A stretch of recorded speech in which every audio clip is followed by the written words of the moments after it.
Hello, we are live. How you guys doing? Sound off in the chat. Let me know if you can hear me. Try to work out all the kinks in the audio issue early on in the broadcast. So if you can hear me, say something in the chat. That way I'm not talking for 10 minutes before I realize I can't be heard. Anyone at all? Okay. Hello, Sarah in the chat. Hello, Liz in the chat. Hello, Jennifer. Hey. And thank you, everyone who's watching. You are watching Art Autopsy. This is a bi-weekly live stream. I'm your host, Clint Carney. I'm a professional artist. I do a lot of work in the film and television industry. And every 2 weeks, I jump on the old YouTube and make some art. And I encourage everybody watching at home to get out your art supplies, to make some art with me. Use this show as an excuse to yourself, if you need one, to make art at least every 2 weeks, although I highly encourage you to do it every day. So first off, I just want to start by saying a huge thank you to all of the people who support me over on Patreon. So thank you, Jennifer, Tango14, Travis, Anthony, Rachel, Derek, Violet, Elizabeth, Jill, Charlie, Misty, Donna, Necrotechnicon, Stormy, Sarah, Brian, Susie, and Julie. You guys rock. Thank you so much.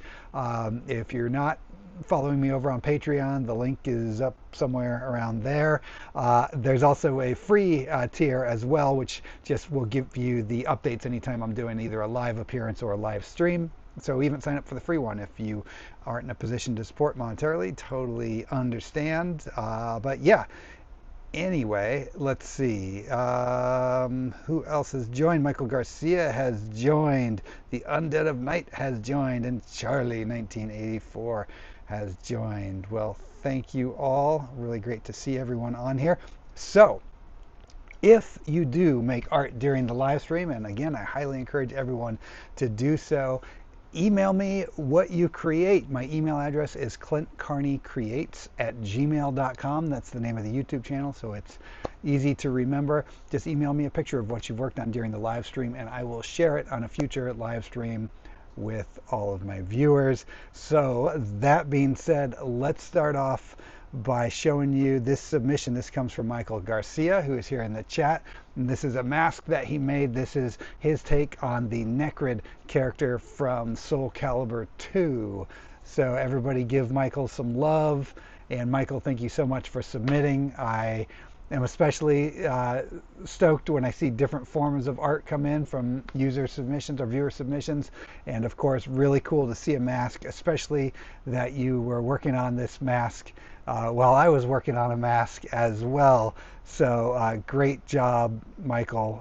Really stoked on this. I want to talk about, before we get too deep into things too, I just want to talk about something I have coming up. This is the Hyena Horror Market. It's going to be on July 18th. It's at the Mayflower Club in North Hollywood, California, put on by the good folks at Hyena Gallery. And this is a 100% free event. There's going to be lots of vendors and cool special guests. So come by and say hi. I'll have art and masks and all kinds of fun stuff there. Also, I do want to mention that yesterday I finished up my novel based on a movie I made called Dry Blood. I finally finished up the novelization of it, if you will. And I've been working on it for a number of years. Finally got around to wrapping that up.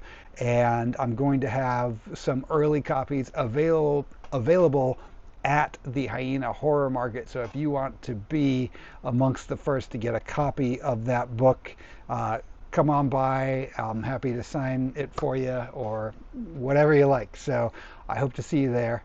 And speaking of things that I'm going to have available at the horror market, well, for one, this painting right here, I'm hoping to get that finished tonight so that this can be ready for the horror market. But also, let's check in on the mask that I started during the last Art Autopsy. For those of you who watched that live stream, you know, it was a pretty rough start to that mask. It we were live streaming for 2.5 hours or maybe 3, I don't know. And even by the end of it, I wasn't happy with the mask, but that's just a product of me being a slow sculptor. Even just with, sometimes paintings don't come together for a while and you just have to keep working on it and working on it, or I do at least. So this is how that sculpture is turning out so far. Now it's much closer to being done, and I'm very happy with the direction that it took. Still needs some additional detailing in there, but you can see now it's starting to look like something. He's starting to be pretty scary and gnarly. And, there's a lot of detail in there already, but there'll be a bit more. The ears were a late addition, so they need some cleanup. And, yeah, anyway, what do you guys think? Think he'll make a fun mask? I do. I think he'll be a good addition to, my collection of gnarly guys behind me there. So yes, let's see who else has joined. Count von Buckelwolfing has joined. Hello, Count. Ivy B Creates has joined. Hey, Ivy, thanks for joining. Okay, so as I just mentioned, this time, at least to start the stream, we'll see how it goes. This painting is so close to being finished, but I haven't touched it in a while, and I want to have this ready for my next in-person event. I've got a few paintings that are kind of in that stage where some are further away from being done than others, but I've got a few stacked up. I'm going to just show you some of the other ones real quick that I've got to try to finish before then too. This is one that was started on another art autopsy. This one is still in really rough shape, still has a long ways to go, but that one I'm going to try to finish before then if I can. We'll see. I'm also in the middle of a commission for Jennifer, who is watching right now too, and obviously that's kind of been my priority painting wise lately, so I'm trying to get that wrapped up because she's been very patient with me. And then this is another one that I did during art autopsy, and I probably showed this a while ago, but I drew in just with a paint marker some lines here. I wanted to add like a roller coaster to here, and then of course the colors are going to get crazy and it's just going to be a whole fun scene. I would love to finish this one also in time for the convention, but yeah, we'll see how it goes. On top of doing the mask and getting the book ready to go and the paintings, I'm working on a couple other movies, as always. So I'm going to do whatever I can fit in. So hopefully I can get all of that in. So yes, let's see. Jennifer says, I love the roller coaster on that. Thank you so much.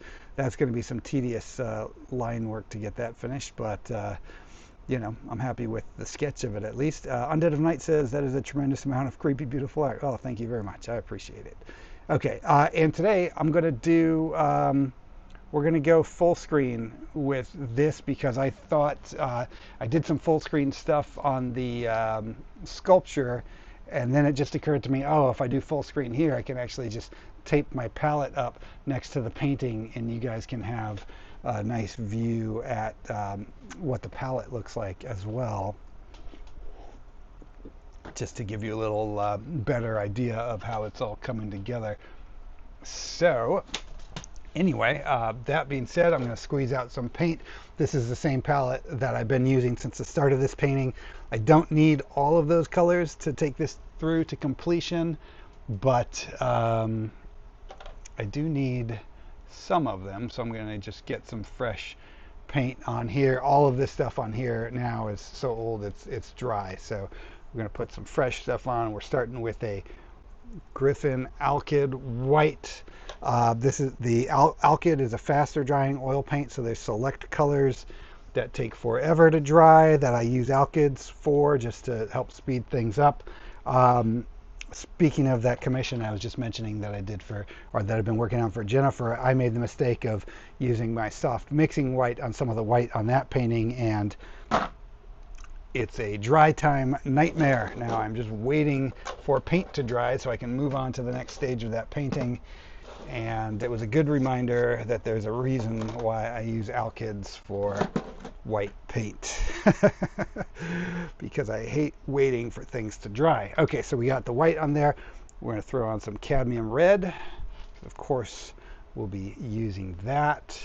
And then we're going to throw on some phthalo turquoise right up here, trying to keep things in the same general region where I had them before.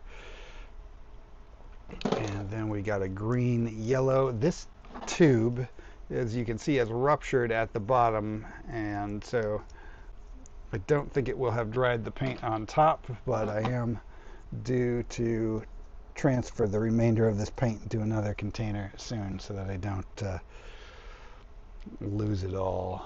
And then I'm going to take some dioxazine purple.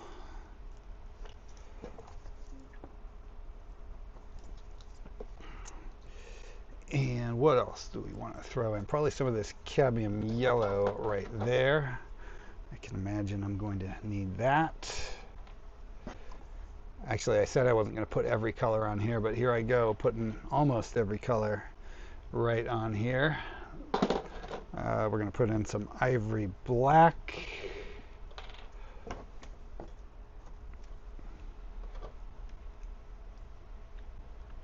And let's see, three more colors to go. Some cobalt blue.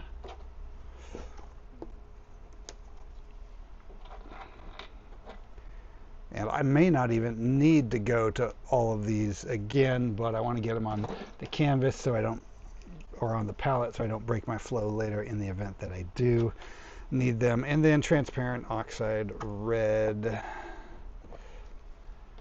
And one more. Can anyone guess what the last color is going to be? Any guesses at all? It's going to be alizarin crimson. Because one thing this painting doesn't have a lot of yet, which it's going to, is blood. Of course, because you can see we've got a lizard bursting out of his face. He's got some wounds there. The rat is chewing on his lip. Who knows what this little weird lobster-ish type thing is doing. So, of course, there will be blood. Let's see. Necro Technicon says palette cam. Indeed. Hello, Necro. Undead of Night says, I just uploaded a video of a Jordy Verrill diorama I worked on during your last 4 or 5 live streams. Would it be okay to send you a photo to share? Absolutely it would. I love Creepshow. So Jordy Verrill diorama sounds amazing. And then, oh yeah, I got to put on some liquid. If you've watched the live stream before, you know the bane of my existence is opening the cap on liquid, which I'm trying to do right now. Please, someone at Winsor Newton, rethink the type of cap you put on these bottles. They are the worst thing in the world to try to open. Okay, this is going to drip down a bit, but who cares? Who cares? That's going to make a mess, but it's fine. Okay, and I'm actually going to throw on some gloves while I work on this. I've got some cadmium paint on the palette here. That's the kind of thing you don't really want absorbing into your skin. Some pigments, not a big deal. The cadmium stuff has, you know, cadmium in it. So, all right. Let's take a look at this painting. Let me just kind of explain kind of what I want to do with it. It's pretty far along. You can see some pieces are further along than others. Stuff that needs work. We need more detail in the fur of this rat. We need detail in his tail. We need to fill in. There's a little bit of fill in that needs to happen on the hair. I'm contemplating possibly just doing in the background here, like the hint that there might be a building in the deep background. I'm not 100% on that yet. The lizard, I did a version of him with some detail, reshaped him and painted over it, lost a lot of the detail, so I want to bring that back. And then you can see there's just this my sketch lines here, which are these white lines here. Those are going to have to get covered. And then my intention was always to have some sort of an insect on the tongue right here. So I want to add that. I'm leaning toward like a bee or a wasp. Maybe that's kind of what I've been thinking, but we'll see. And then we're going to add more blood coming out everywhere. Blood down his face, over his neck, and his collar here is going to be soaked in blood. And then we're going to put a little detail into our lobster thing. Not really a lobster, but kind of lobster-esque. And then, of course, you can see there's zero detail in the feet of the rat. So this session's all about detailing. It looks like Count von Bockelwolfing agrees. Creepshow rules. Yes, there are people with great taste in film that watch my live stream. Creepshow does rule. All right, let's see if you can see this in the camera here. This is my stupid selection of way too many brushes, and let's see, what are we gonna go with here? I really need to chop some of these out here because some of them are a bit worn down. Looking for one that's still in good shape. Here we go. And pick a couple out while I got it. Grab some smaller brushes, some detail stuff. Okay, I've got a selection. Let's get started. I think I'm going to start with the lizard. We're just going to clean him up a bit. Not only clean him up, but then clean up around his face where you can see. I just used one of those wax markers when I was redoing the sketch on him, and went a little out of bounds there and got on the face. See, the trick is finding which puddle of paint is the new stuff versus what's the old stuff. And here it is right there. All right.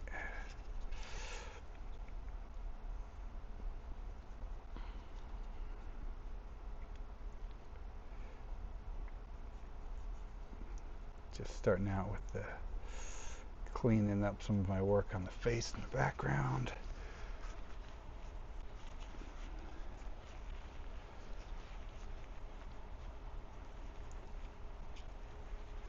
And my dad is watching. Hello, thanks for watching.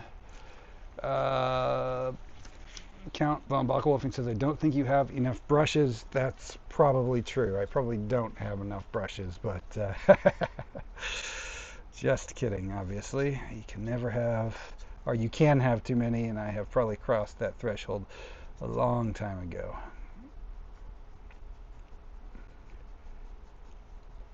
I hoard them at this point.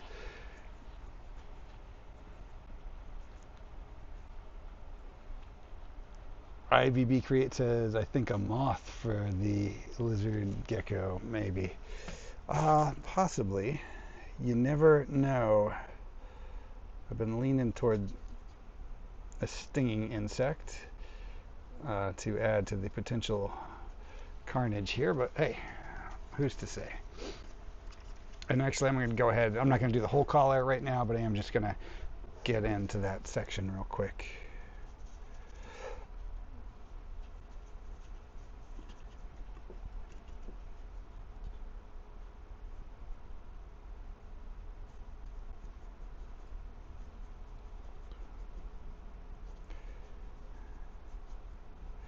Do you guys like seeing the palette as I work? Does that do anything for you? Or are you indifferent?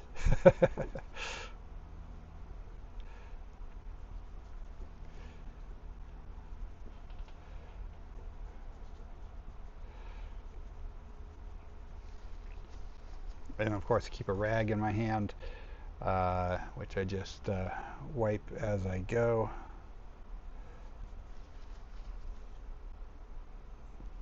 I don't really get too crazy with cleaning the brush in between colors because after all I'm blending them right on the canvas anyway, but just giving them a basic wipe goes far.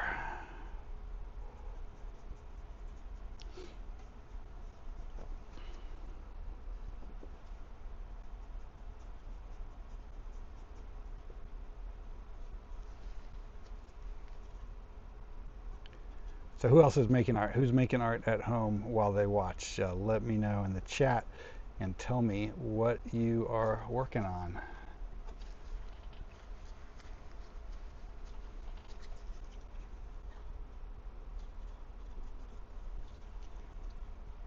There's of course going to be a lot of blood soaked into this collar. It's going to start to introduce some of that in here now. The collar, of course, being cloth, is going to be absorbent, so the blood is going to spread differently on there than it is on other surfaces like on his face, where it will look a little more wet and we'll see some drips and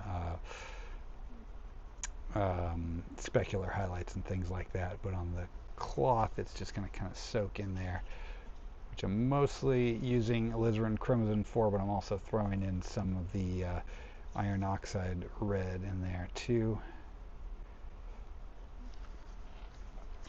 for the parts of blood that have already started to oxidize.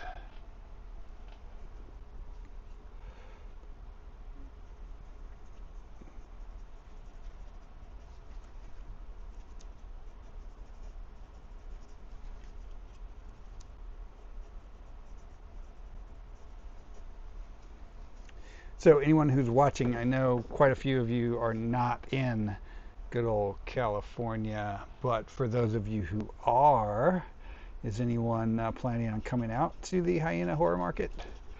Let me know. Hope to see some of you guys there if you can make it.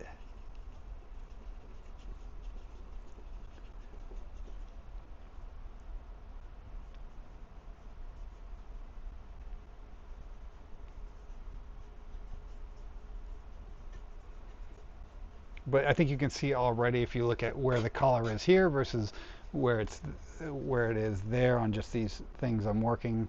That's what we're doing, right? We're just going through and we're smoothing things out. We're getting some detail in there and then just making it feel more finished in general.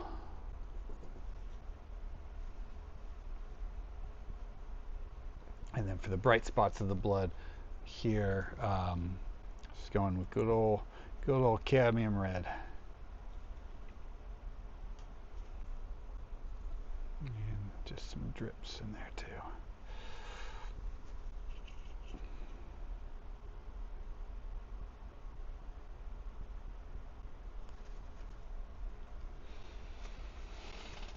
All right, that's enough. I just wanted to get that done, so you know, kind of work my way this direction rather than working on the lizard face and then going back here to do this and then smearing the work I would do on the lizard. Just kind of working left to right.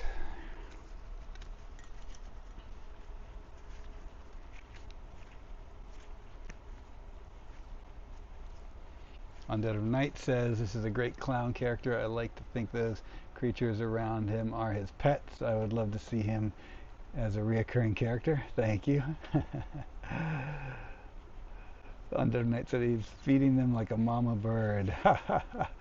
Ivy B Creates is crocheting a star blanket. That's very cool. Ojasan Obscure, thanks for joining. And he says he digs the clown. Appreciate it. Jennifer will be at the horror market, of course. Awesome. Thanks, Jennifer. Always cool to see you there.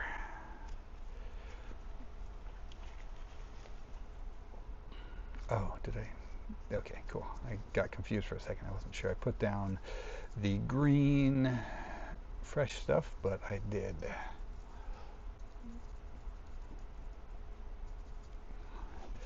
Okay, just getting a little liquid on there.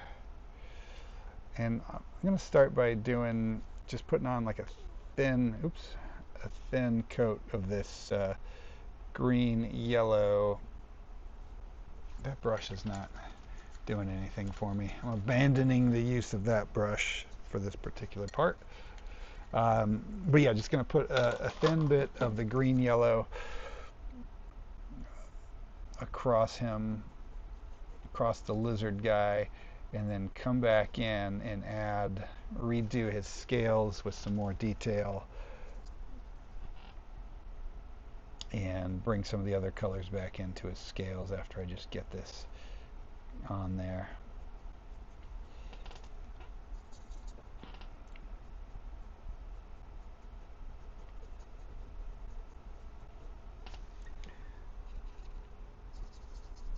So as far as that mask goes, the one that I started during the last live stream, that is now closer to completion, I think I'm probably just going to do 1 or 2 more sessions on it just to finish up the detail, and then it will be ready to mold. I ended up, against my better judgment, I did create some overhang areas with the teeth protruding and things like that that would be difficult to get that sculpture out of a plaster mold because of how rigid that clay is. So what I'm going to do, or what I think I'm going to do, my strategy now is going to be to do that mold in silicone and then brush in latex into the silicone mold, which is a big pain in the butt because of how much silicone doesn't want to stick to anything, but I'm going to do it anyway. And after I build up enough layers of that latex, I'll foam fill it, and that will give me kind of a master copy of the mask that will be flexible enough to where then I can do a cement mold or a ultracal mold, which will be what I pull all the other masks out of, and then I'll have that, and then because I'll be molding that latex version, with the flexible foam backing, I'll certainly be able to pull that out of a cement mold just fine. So file that under things you don't give a shit about, but I just over explained anyway. Or maybe you do. Maybe you do care. I'm banking on probably not, but you never know. It's my show. I can ramble about nerdy things. Like mold material.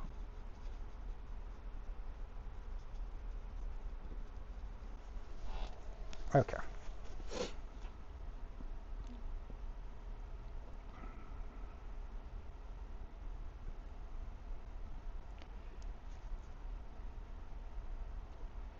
And I'm just reinforcing this pattern in his scales. Get some other color back in there.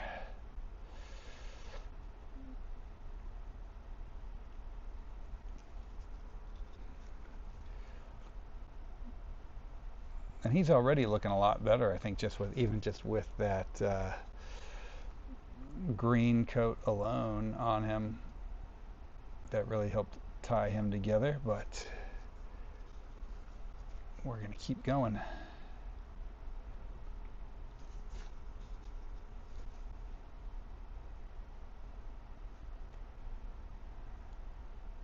And give him even more detail.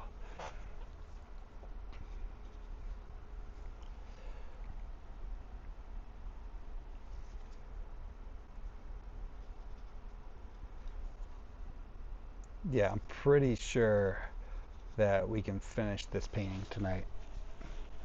Not me, but we. You and me together. All of you guys watching at home, I'm leaning on you for moral support to get this painting finished.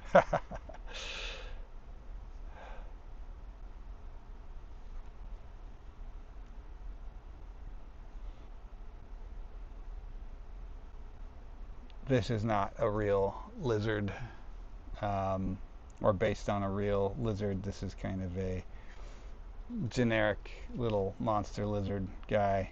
So for those of you wondering what kind of lizard this is, I have put zero thought into that. I just drew a kind of generic kind of lizard character. But I kind of like him. He's fun.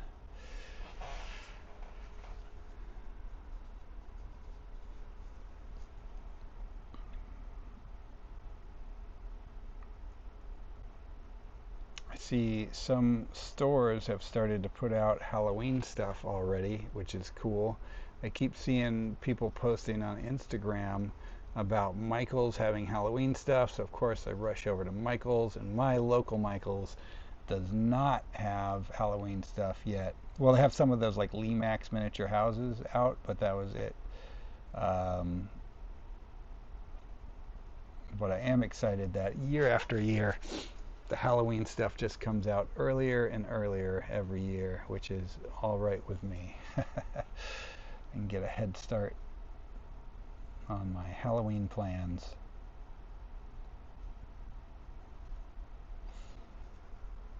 I do a big yard display in my neighborhood, and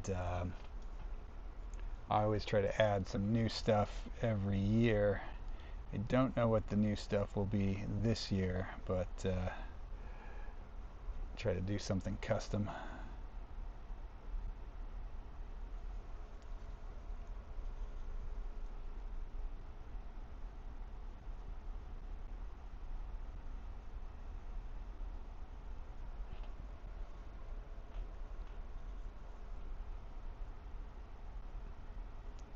And you can see his eyes are pretty rough too, so we're gonna give those eyes some detail and some nice shine so that they feel a little glassier.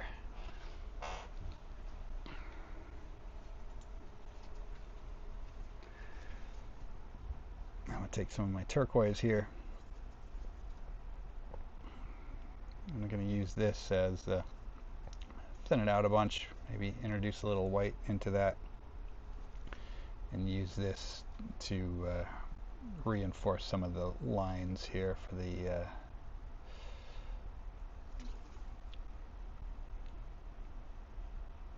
scales.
And the big movie that I was working on that I was talking about last time, that one lingered on for a little while longer, and now I'm finally all wrapped with it. Well, the filmmakers are wrapped with it, which means I'm officially wrapped with it now, which is always good. A lot of times after you finish a movie on the VFX side, which is what I've been doing a lot of lately these days, you'll think you're done with the film, and then just sometimes months after you're done, they keep asking for revisions or new shots come up they find that they need. But this one is finally put away, and now I'm down to just 2 films that I'm working on now. I was up to as many as 4 that I was working on simultaneously. Now we're down to 2 for the time being till something else comes in. But fortunately, the work is a lot of fun, so, and I'm grateful to get it.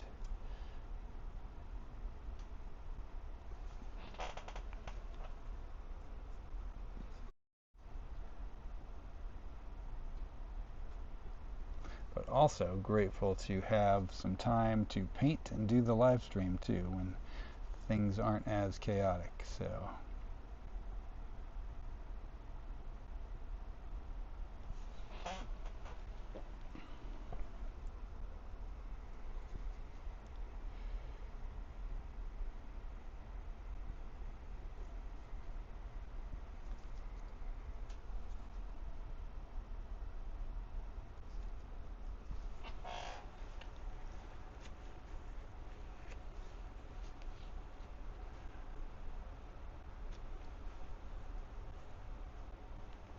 Let's see. Oh,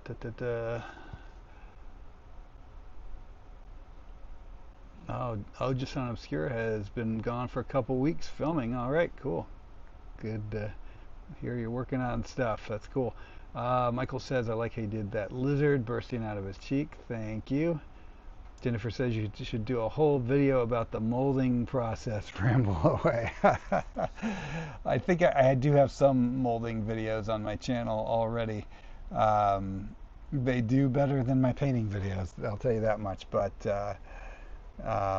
they don't lead to art sales like painting videos do, so no one's buying molds off me. But yeah, I'll film the molding process anyway, because I'll probably do a full video of that painting start to finish, if all goes, or of that mask start to finish. So there will be a mold section within that.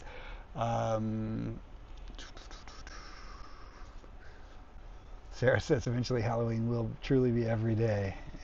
One can hope. Liz asks, do you have any Halloween animatronics in your yard? Yes, I do. I mean, not currently. Well, currently I have my Slimer animatronic is in my backyard as he awaits Halloween and can be moved to the front. And then the rest of my animatronics are either packed up in my garage or, I mean, there's some around the room here. And then some of them are in my office inside my house. So, yeah, usually I'll have quite a few out in the front yard. And then hoping that I have time to make a new one for this year, and if I don't, then maybe I'll pick up a new one. I saw that for any of you animatronic fans out there, Spirit Halloween's actually doing a alien animatronic this year, and it looks pretty cool. They've released some teaser videos, or some of the Halloween influencers have received it already, and I've seen videos on it, and it looks super cool. So I wish I had room for it, but I kind of probably don't, but it does look cool. And then via Spirit, Trick or Treat Studios is actually releasing their first animatronic this year, which is going to be a Michael Myers animatronic, which is really cool because they have the actual license for the Michael Myers mask. So this will probably be the first such Michael Myers animatronic that actually looks like Michael Myers, because they own the license for it, as opposed to being like kind of a generic Michael Myers-esque character that we've seen in the past on other animatronics. So that will be cool. Again, not going to be picking that one up myself. I do appreciate Michael Myers, but I don't really go with like a slasher theme at all in my yard display. I try to keep it a little more traditional Halloween, pumpkins, I got a mummy, witch, things like that, I think if I'm not mistaken, I think the only movie character animatronic I have is Slimer from Ghostbusters. Every other animatronic is more like just kind of I don't want to say generic because that sounds insulting, but a staple Halloween character.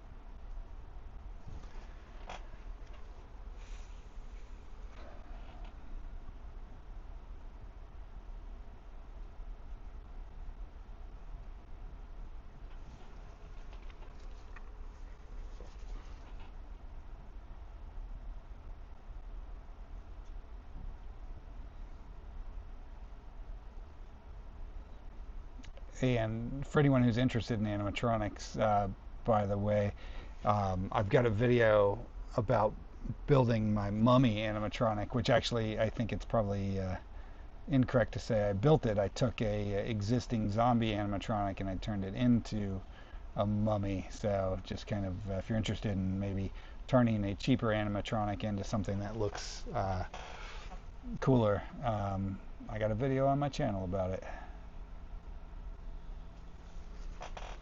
If you are a Halloween nerd such as myself.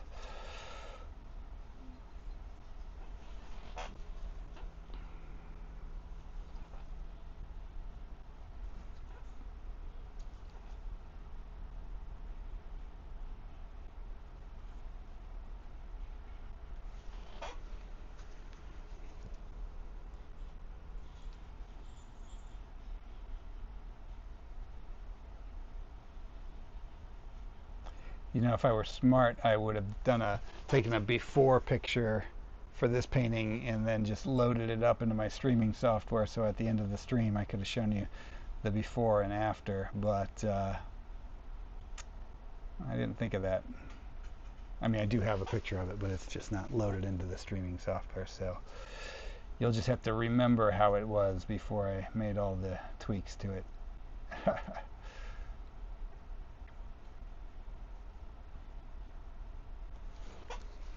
But this stage of a painting is pretty fun because it's really just about detailing and cleaning up, and you can kind of just zone out while you do this kind of work. Not me though. I have to, you know, talk to you fine folks while I paint. But normally, if not for the live stream, I would be just getting engrossed in the work.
All right, well, I'm glad, looking at the chat here, glad you guys agree. Never too many animatronics. Let's see. Undead Knight has a couple spirit animatronics. Right on. The Halloween 2 pumpkin from there. Right on. Michael says he enjoys turning cheap $25, $30 animatronics and making them look like they cost $300 or more. Yeah, it's always fun to see what you can do with, you know, just buy something inexpensive and just spend some time with it and turn it into something that looks cool.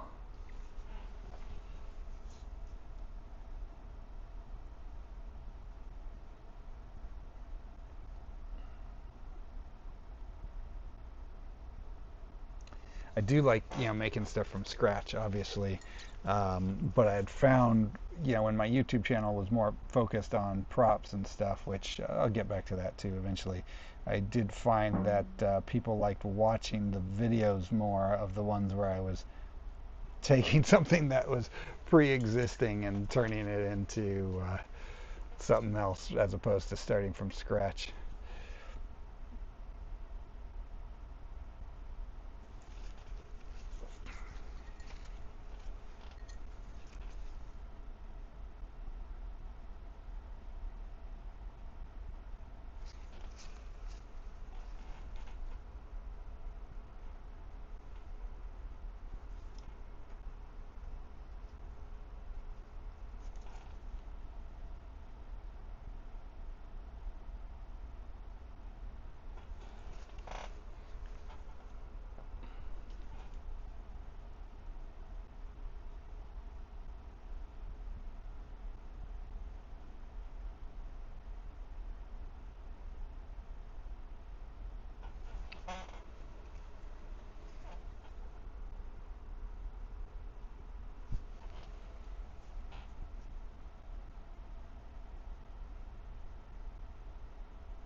Okay, that eye is looking better, right? I think. So we'll do the same thing on the other eye.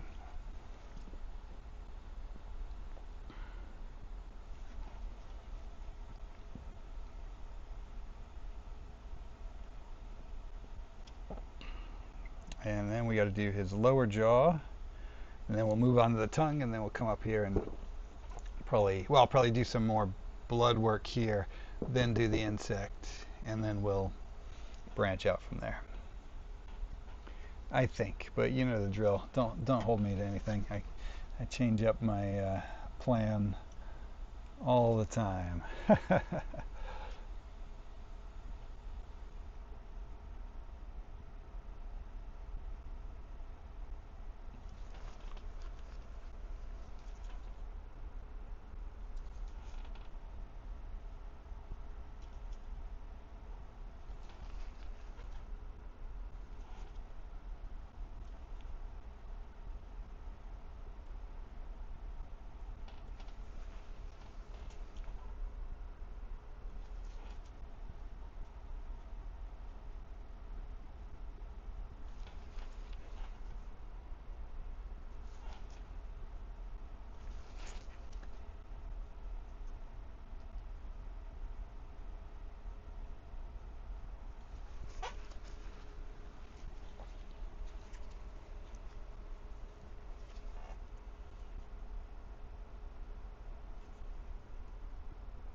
All right, there. That's good for the top of his face. I think he's already looking significantly better than he was before. So feeling a lot better about that character already.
And we'll give him some yellow detailing as well on the on his lower jaw here, just a touch.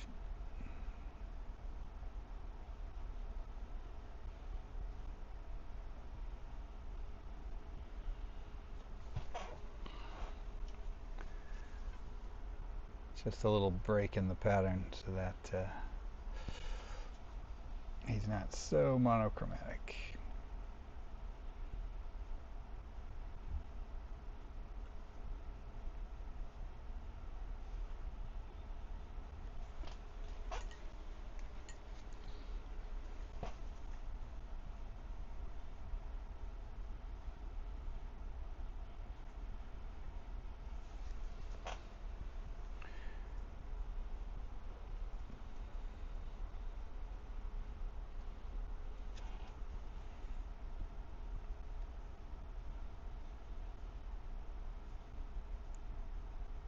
Has anyone seen any good movies lately? Question mark. I am a bit behind on my movie watching these days, but hoping to have time to catch up soon. I haven't caught anything in the theater in quite a while, but there's a few things out that I want to see when I'm able. I would love to check out Disclosure Day, as well as The Backrooms and Obsession. But yeah, just haven't had a free moment to get out to the theater in quite a while. Did you guys, anyone see those movies? No spoilers, but let me know if they're any good. If they're worth watching in the theater.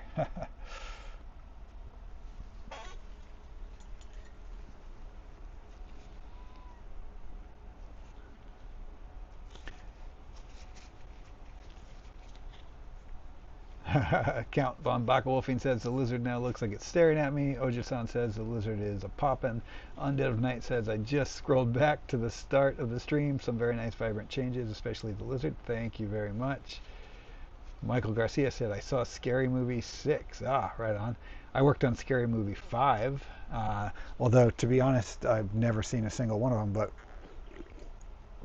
I did build a bunch of stuff for Scary Movie 5. Sarah says all three of those movies were good at the drive-in. Nice. Necrotechnicon says Disclosure Day was also very good. The Backrooms wasn't perfect, but it was enjoyable. Michael says it's funny as hell. Nice. Yeah, on let's see if I can remember. On Scary Movie 5, see if I can remember all of the gags I did for that movie. Also, like, because I didn't watch it, I don't know if all of the things I did made it into the film, but there was one, I know I remember I made some edible glasses. Apparently, at least at some point in time in the script, there was a scene where a character had to eat some glasses, someone's vision glasses, and I made those. They were doing a parody of the film Mama, and so I made the doll for that parody. There was like an Evil Dead parody that year, and I did the Evil Book, kind of like the mock version of the Necronomicon for Scary Movie 5. What else did I do? I did a bunch of stuff on that movie, but I did like this one I'm fairly confident did not make the cut, but I did make like a miniature guillotine out of like Lincoln logs or something like that. But I'm pretty sure I was told that gag got cut from the film, I think. But again, never saw it, so I can't confirm. Anyway, it was a fun movie. I like building stuff. I was only on set for a day, just dropping stuff off, but it was pretty cool. It's the guy that directed it. Is the guy that directed Airplane, which is a classic, early spoof movie, which I'm a fan of. So it was cool to meet him, and then of course. What was really cool about the set on that movie was the whole recreation of the cabin for the Evil Dead sequence. I got to see that set, and it was all just done on a soundstage. So it was really cool. Yeah, it's always neat when you're on a soundstage and it's meant to look like it's outdoors, which comes across that way on film. But it's cool when you're in like an indoor outdoor location like that. It's pretty fun.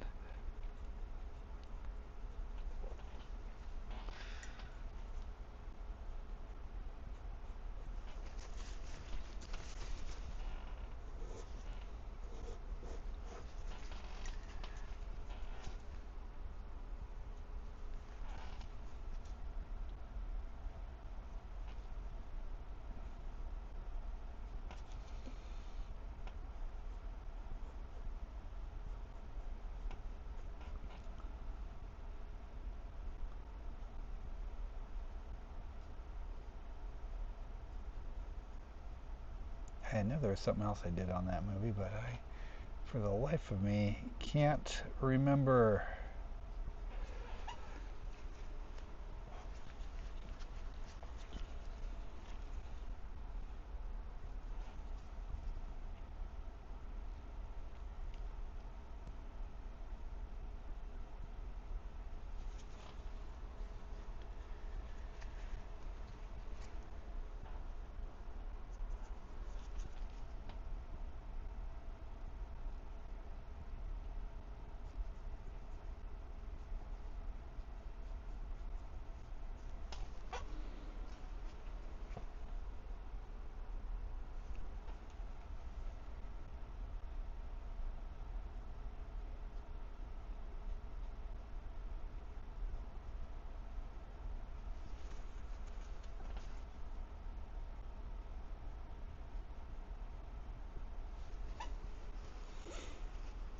Okay, I'll work more on his tongue, just getting that part done, but I want to go up here, just work a little bit on the blood and on this wound, on the lizard exit wound.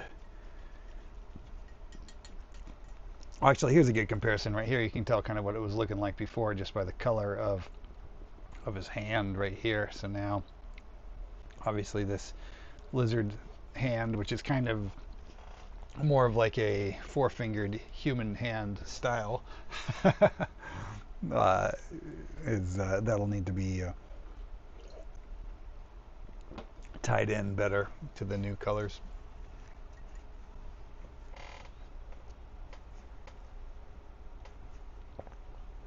Travis says, I need to see those 3 too. Finally got the missus to start Breaking Bad. She assures me she's not hooked yet, but we blew through the first season already. Yeah, Breaking Bad is awesome. I have watched it all the way through at least 3 times, but maybe more. And then also, Better Call Saul in that Breaking Bad universe is also awesome. In fact, after the last time I went through and I did a marathon, I went through Breaking Bad again and then Better Call Saul again back to back. I think Better Call Saul might even be the better show. I mean, they're both excellent, but yeah, I don't know, something special about Better Call Saul as well. It's also fun after you've watched Better Call Saul when you go back and revisit Breaking Bad again. You realize like how much that character was developed over the years, because he's certainly not fully fleshed out. He's pretty one-dimensional at the start of Breaking Bad, and then of course after years of playing the same character, Bob Odenkirk really turned him into something awesome. I mean, he's awesome from the start in that, but he's not as dynamic as he ends up being.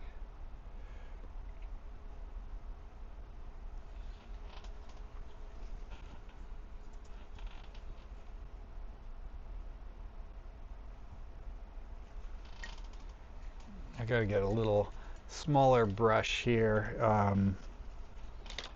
just so I make sure I keep the lines of this blood coming down here pretty tight. I was kind of getting a little sloppy, so I want to tighten things up. This pass, which hopefully is the final pass on this painting, is all about getting things tightened up and clean, and getting it to a point where I'm happy saying that the painting is done. And of course, just knowing myself, I'll probably think that I've got it there by the end of the stream, and then I'll take a look at it tomorrow and realize just how unfinished it truly is. But I have the lofty goal of finishing it tonight, but we'll see.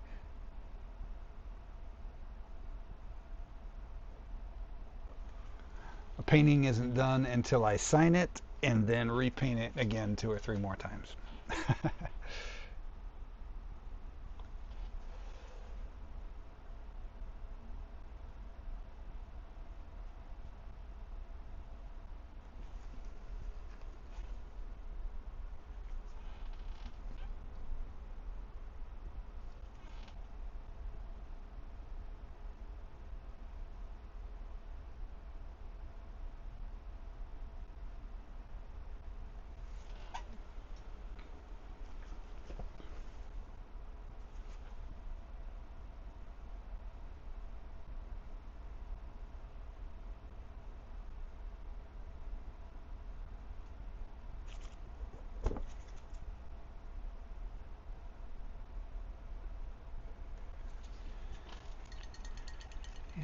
And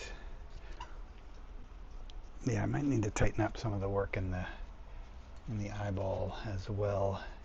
In the old eyeball, maybe put a pin in that. Oh, Michael says I did like The Boys show. Yeah, The Boys is awesome. Travis said just watch Bob Odenkirk's new movie Normal. I haven't seen that one. I don't even think I heard of that one.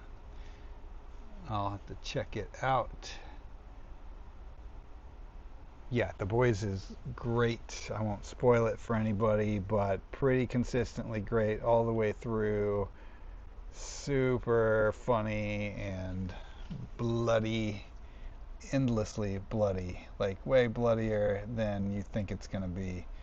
Think about how bloody a superhero show could be, and this will still exceed your your expectations. But all the gore is so over the top. That's where a lot of the humor comes in. The humor is in how over the top it is.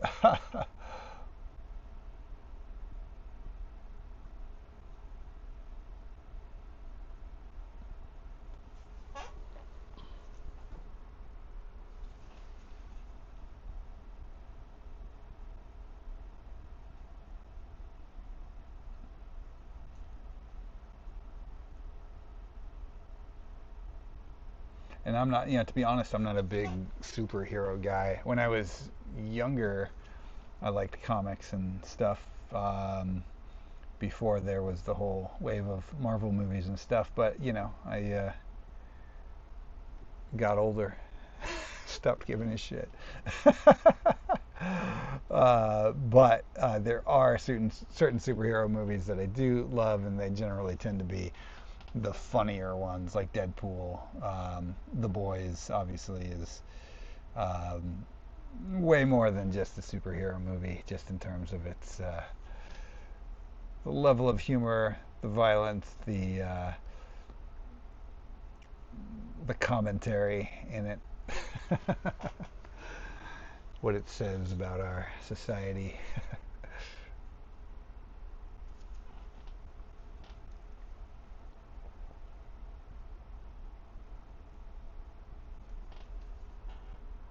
It doesn't take itself too seriously, and just really, in general, really well made.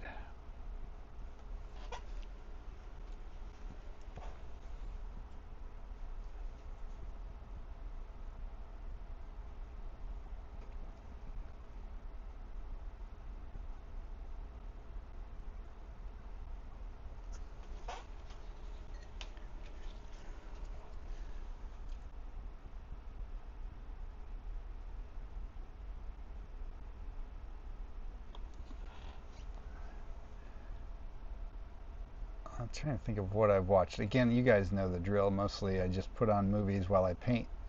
So I'm kind of listening to them in the background as I paint.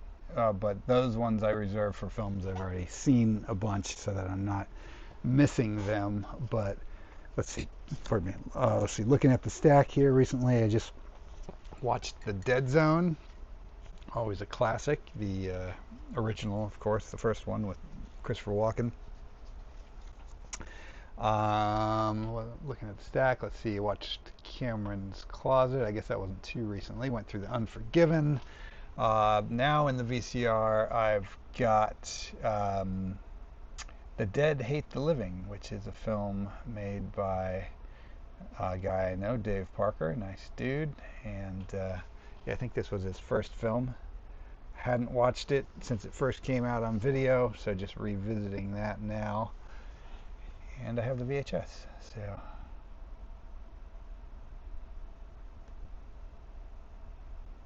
has a little cameo by Tom Savini in it.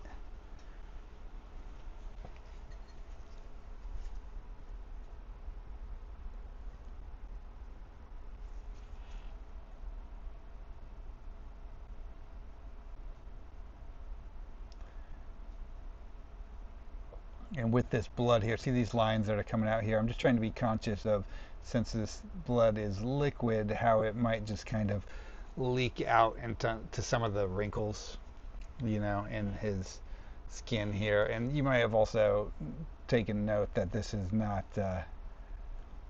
anatomically correct in terms of how his face is melty and weird and stuff. And I just kind of started that way and ended up liking it and just leaned into the unreality of it all, I guess.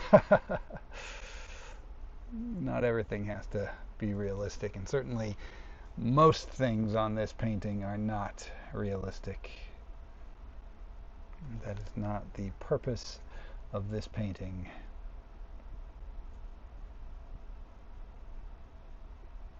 Couldn't tell you what the purpose of it is. Not that it needs one.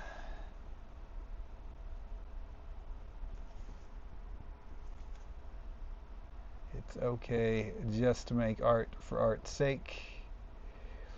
Or at least that's what I tell myself.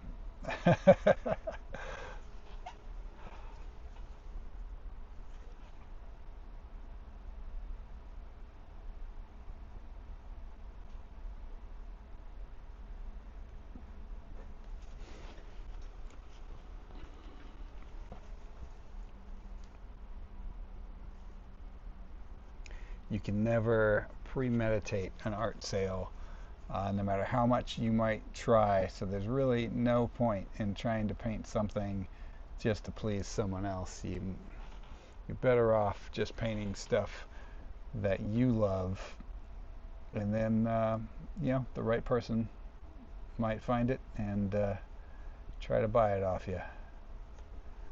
But worst case scenario, if it never sells, you probably still had a pretty good time painting it, as opposed to painting or sculpting or whatever your medium is of choice, something that you don't really care about just because you think someone might buy it, and then you end up having to hold on to it because, I don't know, I think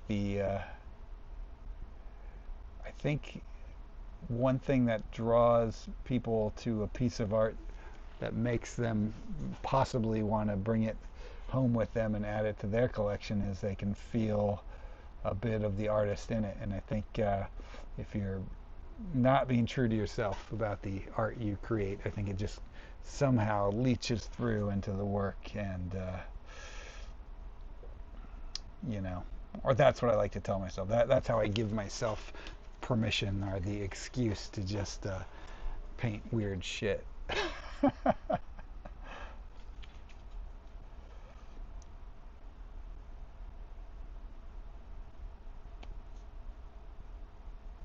But as I've discovered over the years, there is no shortage of people in the world that want to hang up a weird piece of art in their home.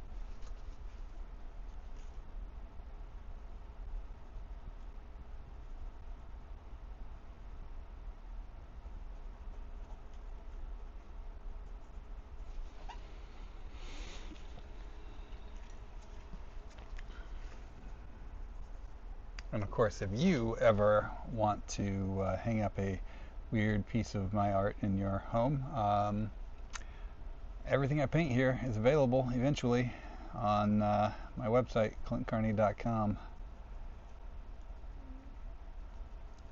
Just throwing that out there. If you were wondering if you could own this clown, the answer is yes, you can. First come, first serve.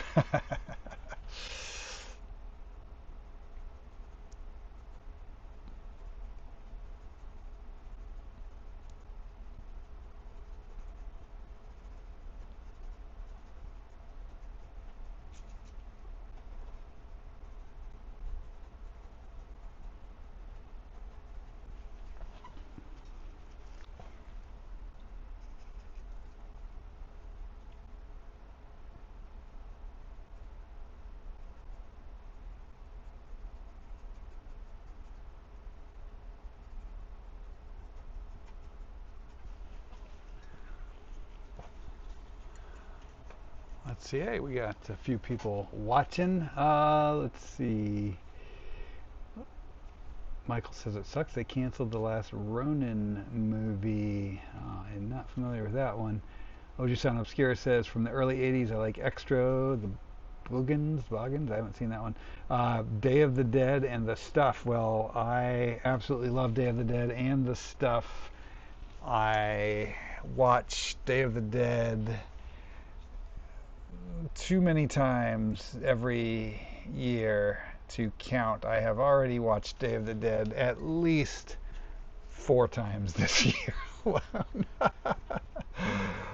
So maybe too much, but it is great, and it is one of those, as weird as it might sound for the type of movie it is one of those comfort movies for me. It's like I always know I'm going to have a good time with Day of the Dead. And super gnarly makeup by Savini and his team on that one. Also, I used to work with this guy. His name was Bob Martin. He was actually one of the, if not the original editor of Fangoria magazine, but I worked with him in the corporate world back when I did the day job circuit. He is one of the zombies in Day of the Dead.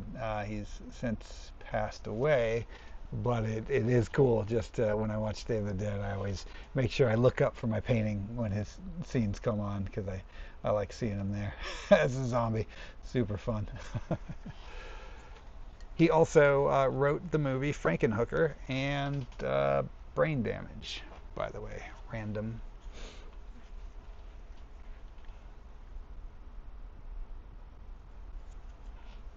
Or maybe he just wrote the novelization for Brain Damage. But I think he did the script too. He definitely wrote Frankenhooker.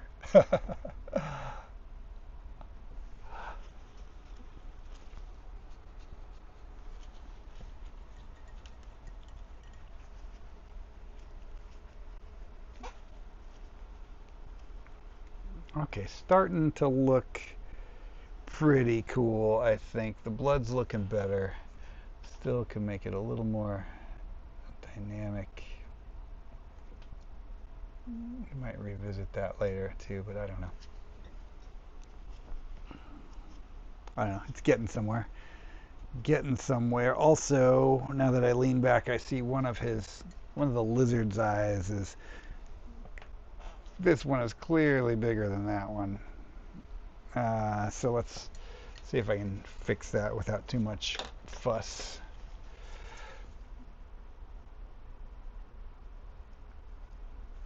Sometimes when you're just in the thick of it, detailing and stuff, you just lose sight of symmetry. And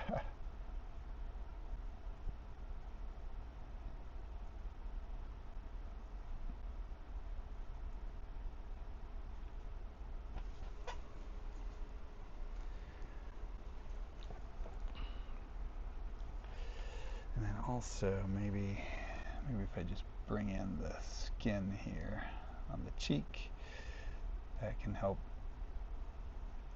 shrink the eyeball a bit on that side. So work it from both fronts.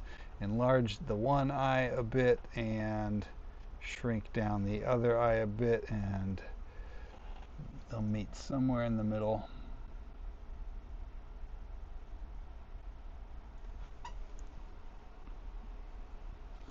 Yeah, better. This eye still could cut in a bit.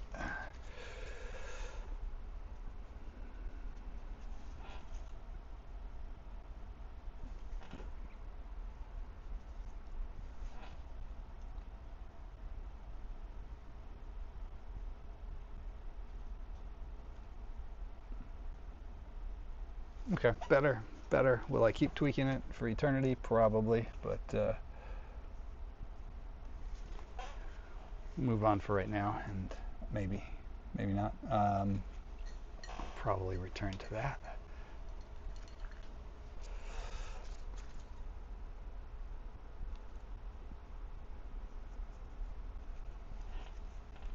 I kind of just deepen this divot under the nostril here.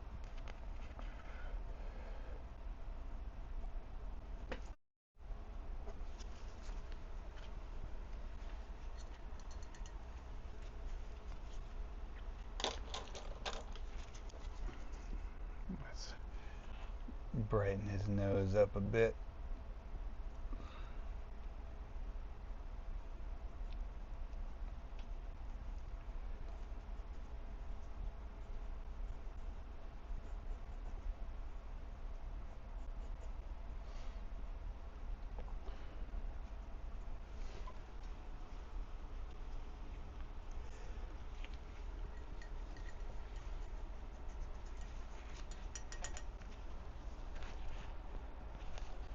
The sound of the head pull on Day of the Dead. Oh, at the end when Tasso was getting his head ripped off. It's pretty good. I don't know the character's name. That's just the stunt guy's name. A part of Savini's team.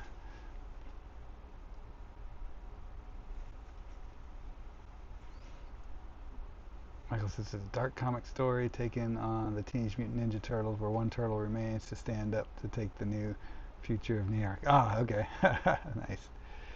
Michael says that painting looks styling. Clint, thank you, Michael. Appreciate it. Appreciate it. All right, let's see.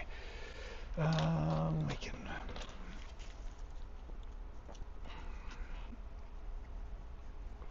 fix that up a bit.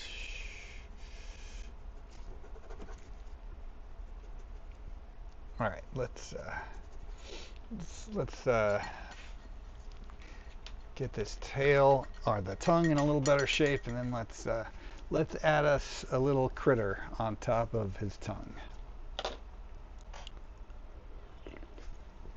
But first, you can see, I mean, look how rough that whole line is. I mean, all of it, there's a lot of rough stuff here. So we're just gonna clean that up, get it in better shape, and then so let's see.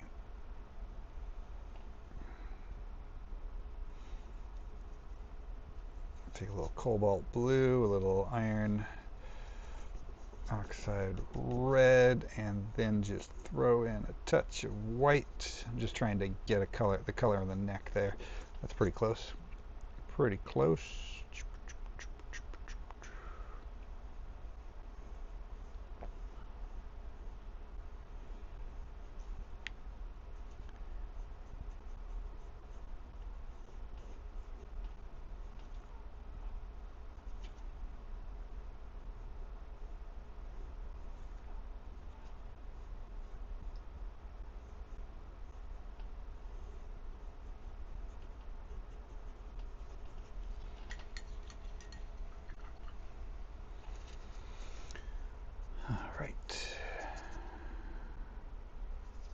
I'm just doing a thin coat of the alizarin crimson across the tongue here.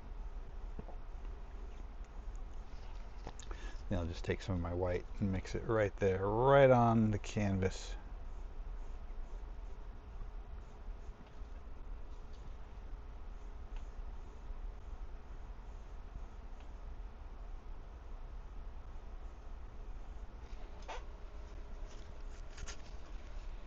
And I think maybe I'll go a little darker right in here just to allow that tongue a little breathing room, let that pop a little more. So I'm just going to take some of this cobalt. Actually, I'm going to take a little bit of the dioxine purple, mix it with a little bit of cobalt, and just kind of slather it in here on the side. Darken that up and watch that lizard tongue pop right out. Look at that.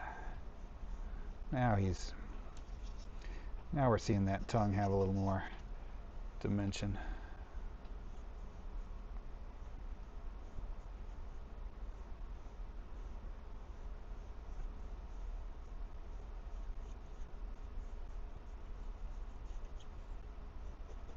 There we go.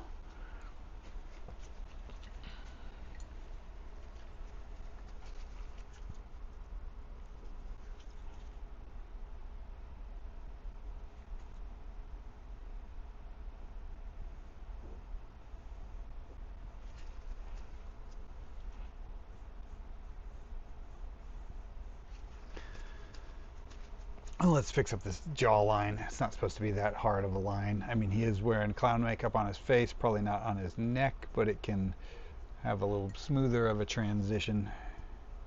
Maybe there's a little bit of the makeup on his neck, so it just comes down just a little bit. Just want to get rid of that hard line.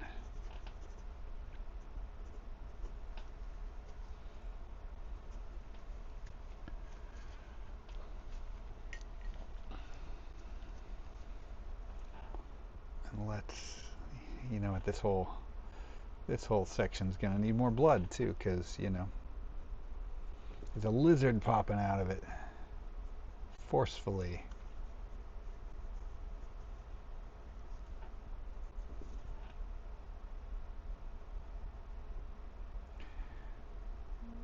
Now, I guess realistically, if we were realistically inclined, the lizard would probably also have a bunch of blood on him. But I kind of like that, I kind of want to have some contrast between the red of the blood and the green on the lizard. So if we bloody him up, we're losing the contrast. So we're going to skip the reality of a lizard bursting out of someone's face, which is a common occurrence. As you well know, I'm sure we've all had lizards burst out of our faces at different points in our life. So I'm going to ignore that reality just to keep a nice, cool color contrast.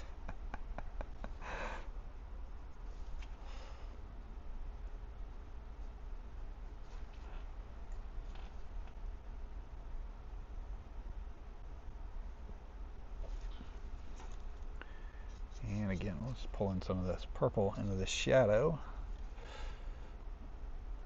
just to help the lizard pop. I feel like he's coming right out of there.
Undead Knight has lost count of how many times a lizard has burst out of their cheek. Yeah, see? That's what happens. Liz points out, not covered by HMO. Yeah, it's tough to explain, you know, which is weird because, again, such a common occurrence that you would think that all insurance would just be ready, you know, for all of the phone calls they inevitably get from their insured about the face-bursting lizard phenomenon.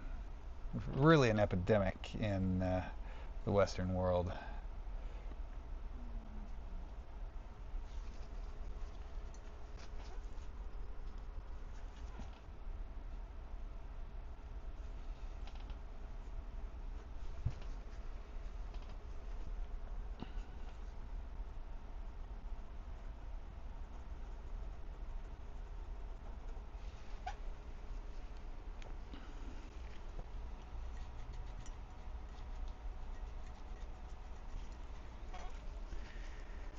All right.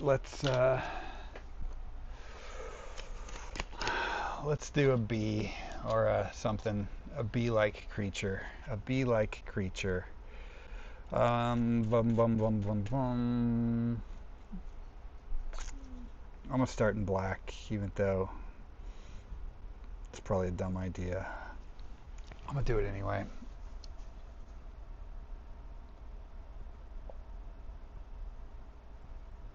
I'm just setting myself up for probably having to revisit this bee later after this black dries, but you never know.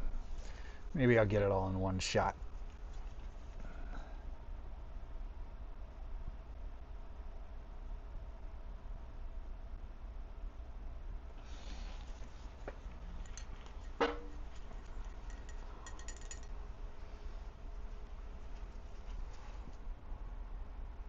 Wish me luck.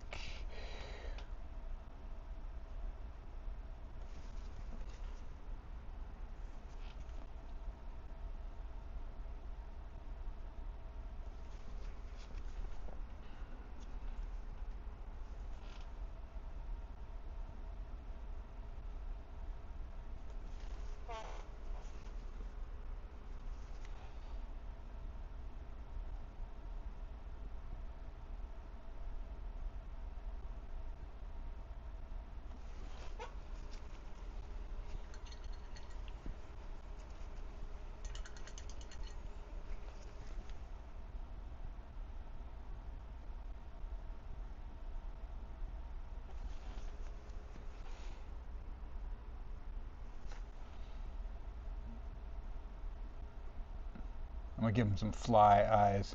It'll be more like a bee fly combo. Because why not?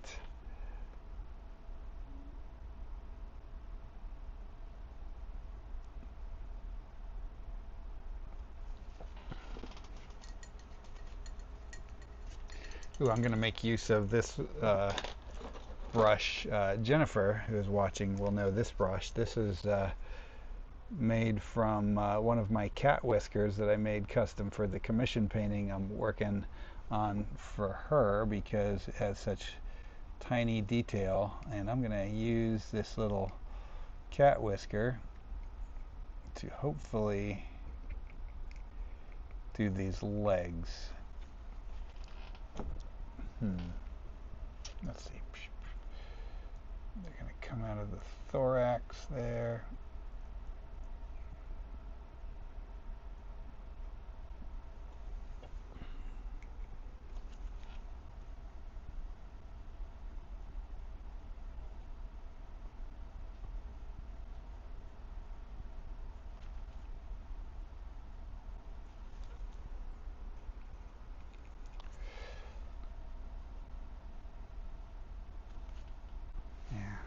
The only problem about this whisker is it's not it's cool for getting really tiny detail, but it does not absorb paint at all, so you got to keep dipping your brush.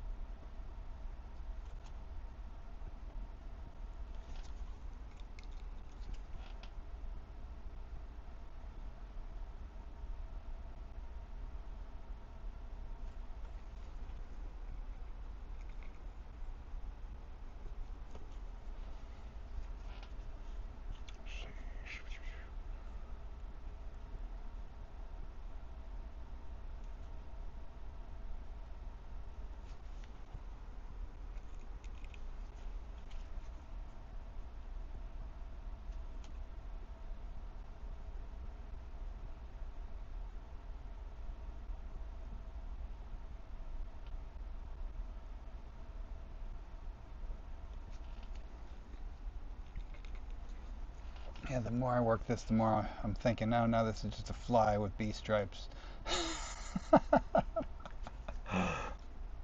Which again is fine, is fine. There's plenty in this painting that doesn't make sense. And the fly, I gotta switch to another one. This is not working with the black like I was hoping. Let's see what I can do. Let's see if I can do any better with this.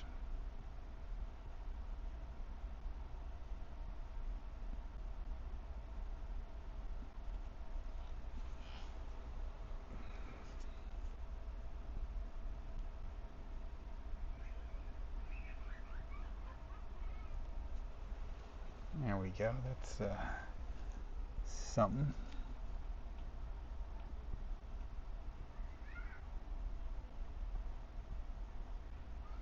Yeah, that's very much a fly with bee stripes. This is a good case for, you should really look at a picture of the thing you're going to paint before you do it. I guess my default generic flying insect always just turns into a fly. But that's okay. I like a good fly with bee stripes. Who doesn't? Although, now that I think about it, maybe it's just better as a fly. What if we can leave that yellow and just bring a little green into that as well? Then we get that kind of like iridescent fly look, and we'll kind of tie him in well with the lizard. Look at that, happy accident, as Bob Ross would say.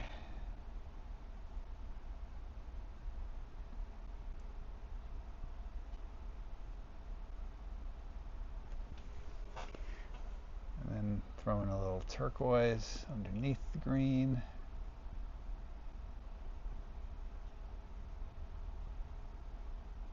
Yeah, now he's a fly. There we go. He's a fly. He's a fly. In spite of my best efforts to make him a bee, he is a fly.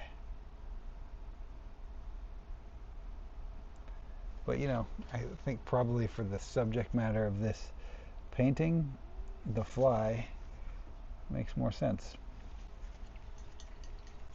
Just got to clean up the tip of the tongue there. Kind of bring in the edge. It's getting out of control.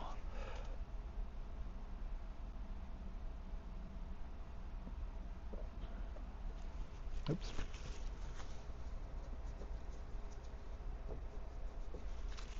And then let's take just a little tiny touch of white, and we're going to give his wings like a little specular highlights here.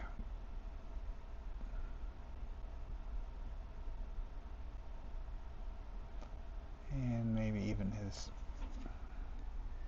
body is just getting a little shine on it as well. Just a little bit. Don't want to overdo that. But.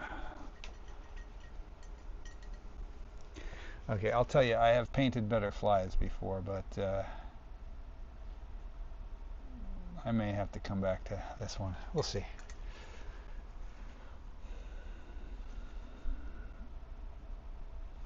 And we're probably going to want a little subtle shadow underneath him, which you don't want to overdo.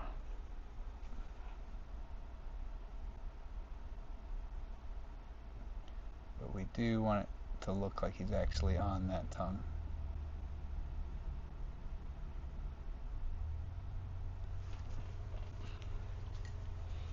And I overdid it.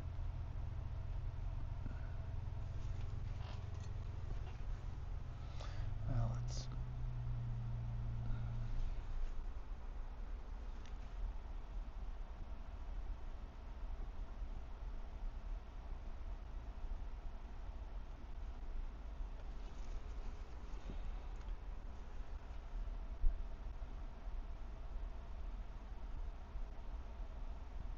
All right. I'm going to stop touching that fly for right now.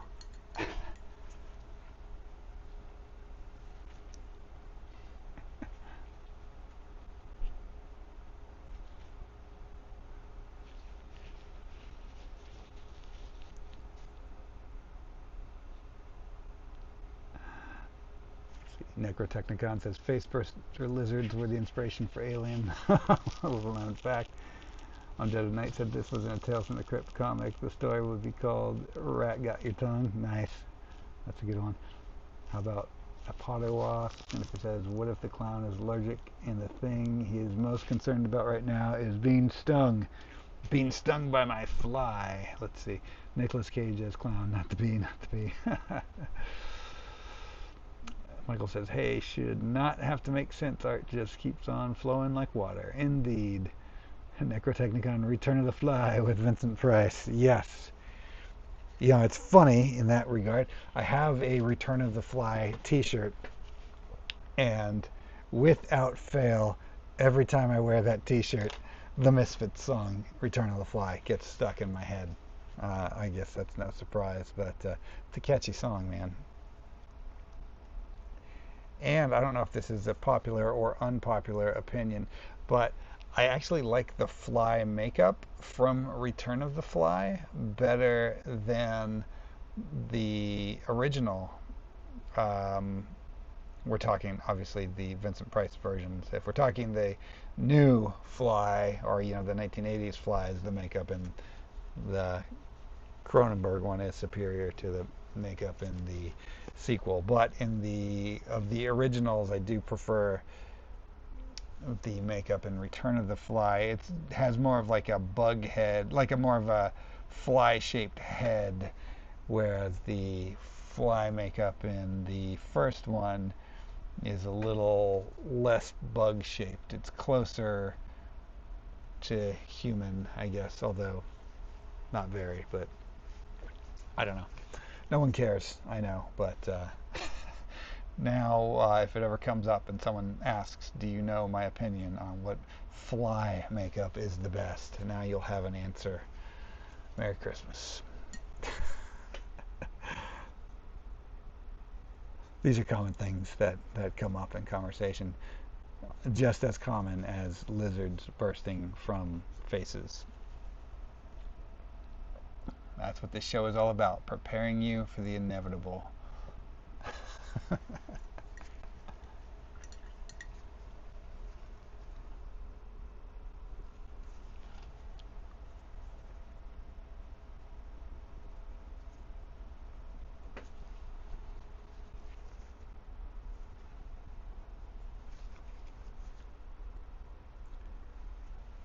Just want to make sure I'm getting enough definition in here in this upper lip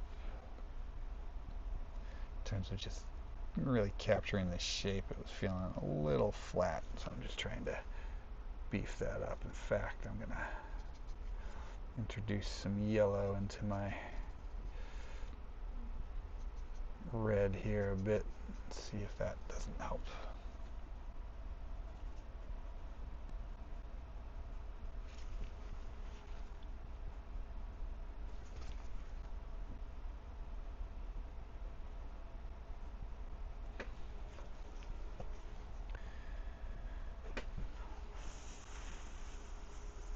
Yeah, that's feeling better. Let's fix his teeth. Let's fix his teeth. I mean, I'm going to keep them pretty gross color-wise, but they don't have to be that brown.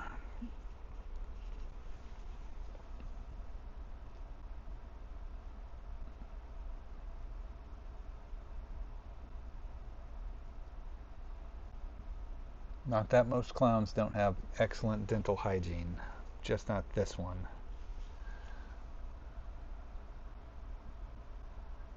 He has a casual relationship with his toothbrush at best.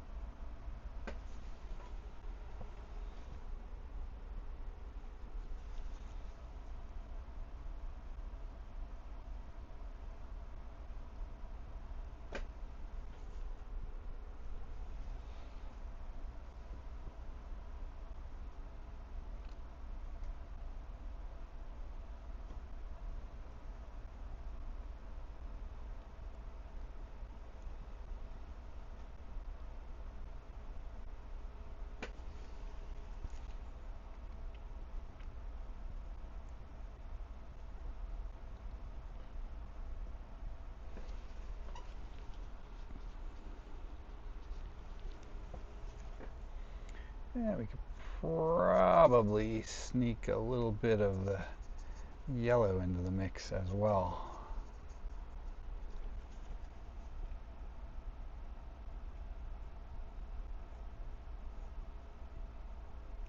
Get those teeth nice and buttery. That's the look we're all going for with our teeth, right? Buttery.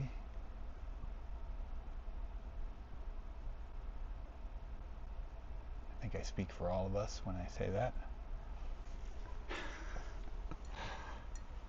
Over here cracking myself up.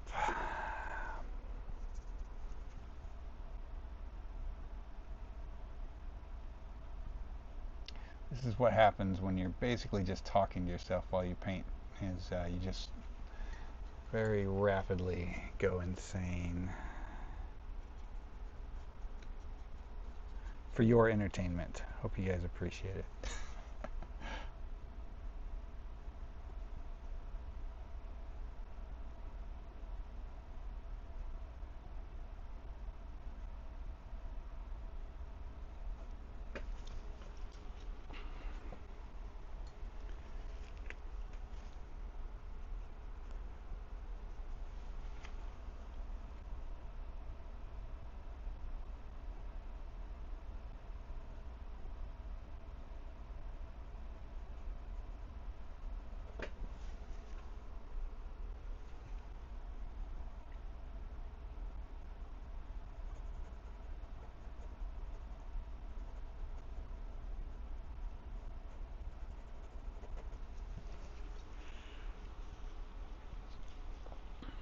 Yeah, he's already looking better than when we started, I think.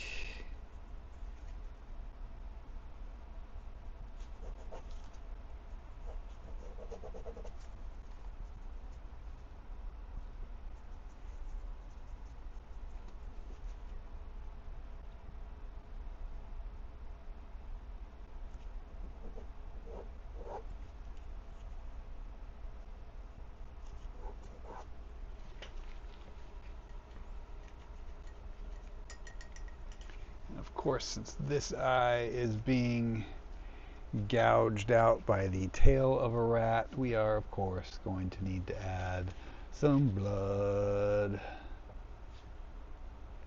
Undead of Night says, I get Misfits Halloween stuck in my head every October. I get that stuck in my head often as well. I think of the Misfits songs that get stuck in my head, Skulls, number one, Halloween, and then Return of the Fly. But I don't mind when any of them get stuck in my head.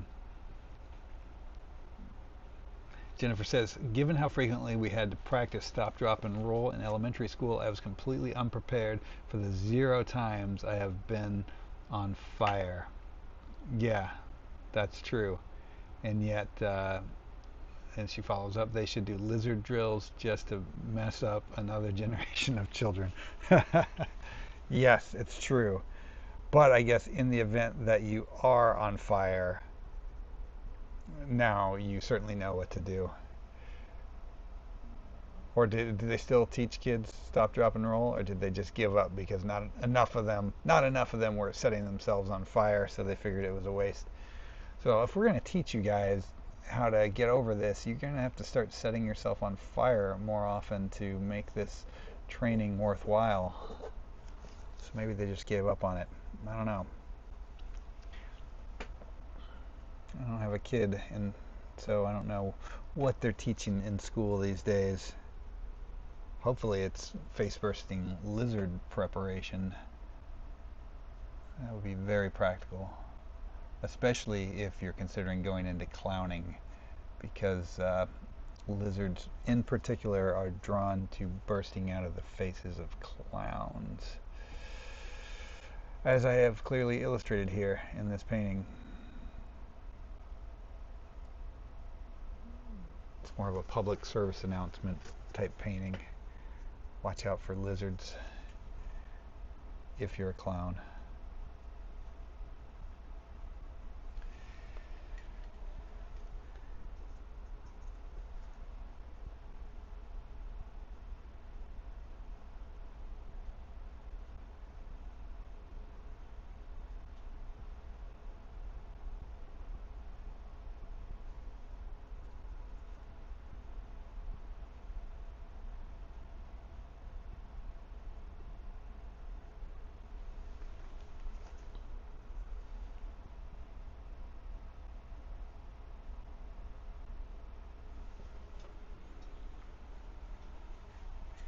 Nice and bloody.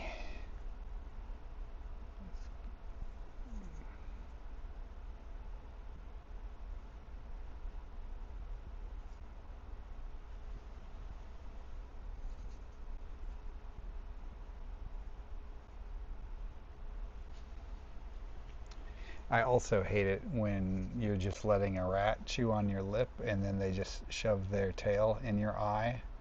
It's very rude. So that's another common thing clearly illustrated in this painting. Things to watch out for when letting a rat chew on your lip.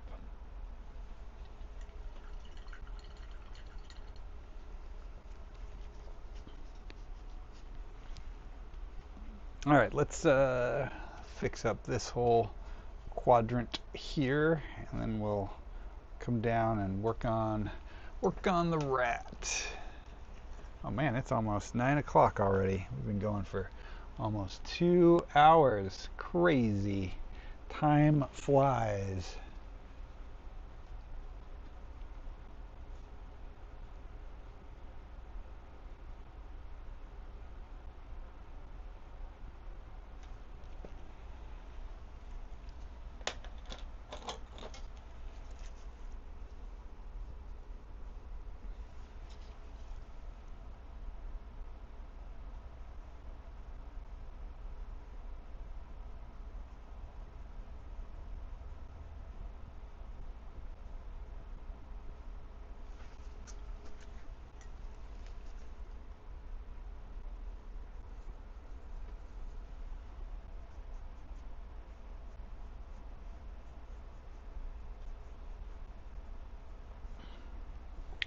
Yeah, so part of me is thinking, do I do some kind of just a hint of a building in the background here? And the other part of me is thinking that this painting is so busy already, what good does it do me to overcomplicate it?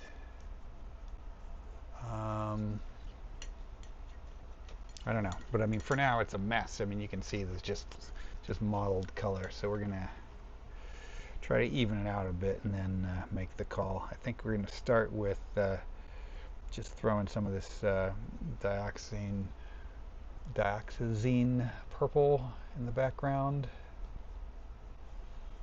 just to start getting it evened out, and then we'll make that call shortly thereafter on the background. I mean, that's one of those things where it certainly doesn't need it. It could be cool, or it could not be cool. But of course, as I say before, it's nothing you can't, there's no fuck up that you can make in a painting that you just can't paint over, right? So if I try it and it doesn't work, I'll just paint over it.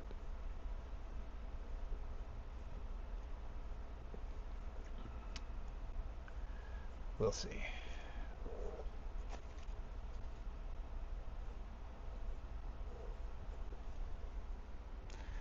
But again, if I do that, it'll just be real subtle, like hint of shapes. It won't be anything crazy.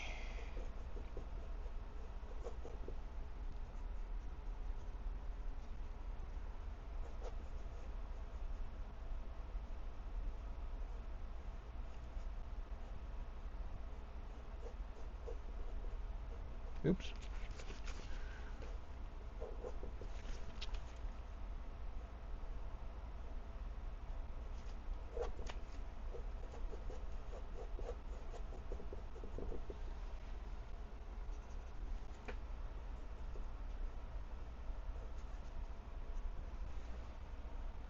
Glare right from where I'm sitting on this wet paint, so just having to lean my head in and try to see past the glare.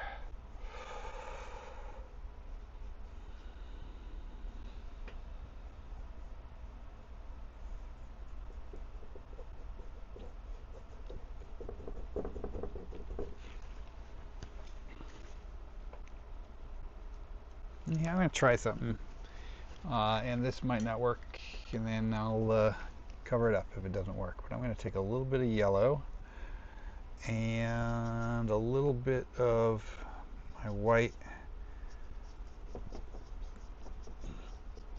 and the purple that's on the canvas is still pretty wet, so I'm just going to blend right in there. And let's see if we do like a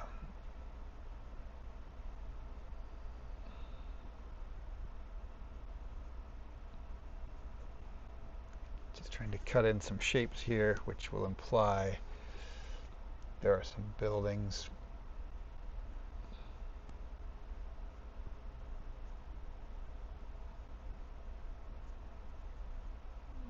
Without necessarily having to paint any detail on them.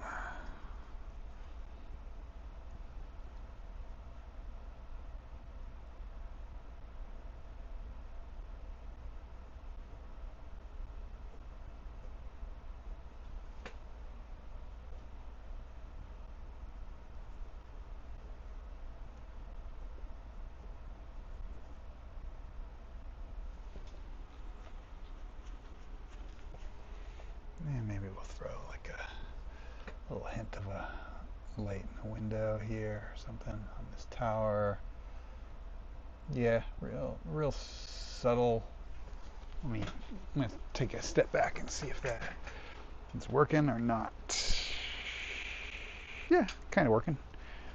Kind of working. I gotta fix the shape of the building a bit, but there's a glare coming from that side, and it is just making it hard for me to see what is happening right in this corner. Okay, this is probably so subtle you probably can't see much of what I'm doing here on the live stream, but trust me, it's something. It's adding a little something of interest in the background.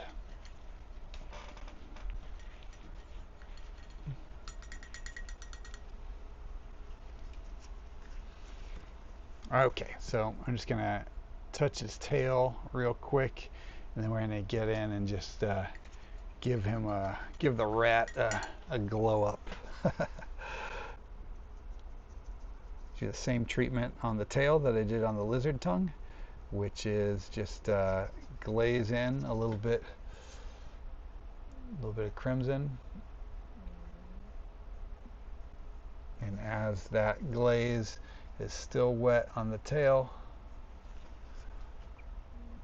come back in with some titanium white and just mix it right on the canvas, or in this case on the board, since this is not a canvas painting, this is a painting on board. And actually I'm going to come in with a little more of this purple underneath on the shadow side.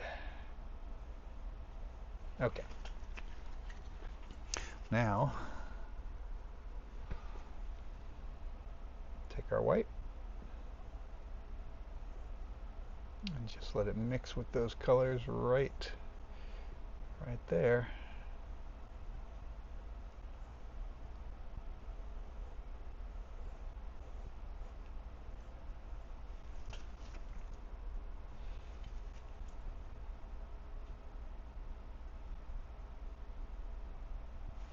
Switch to a little smaller brush real quick.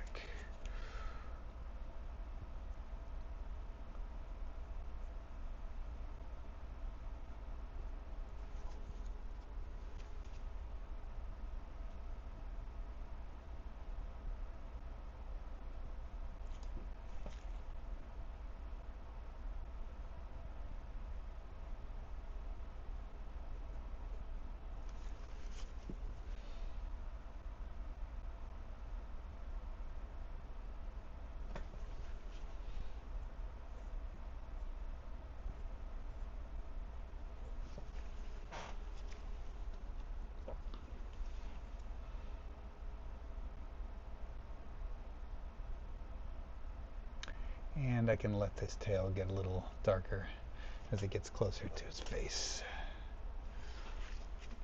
So I'm just going to take a little bit more of my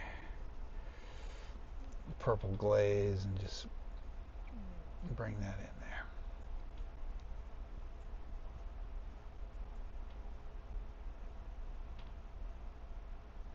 Yeah.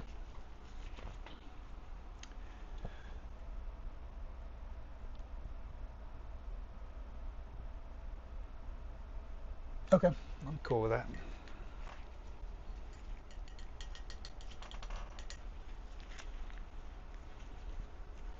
How you guys doing? You still awake? You still with me?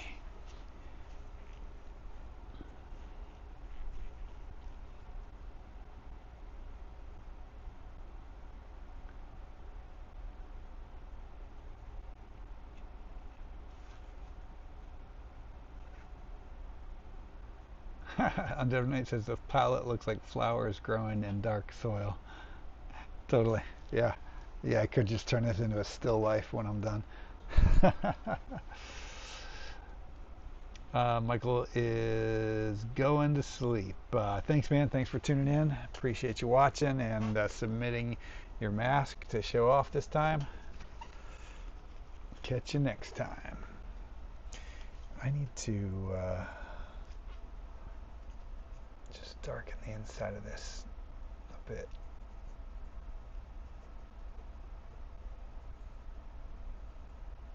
Does that feel better? Yes, that does. That does feel better.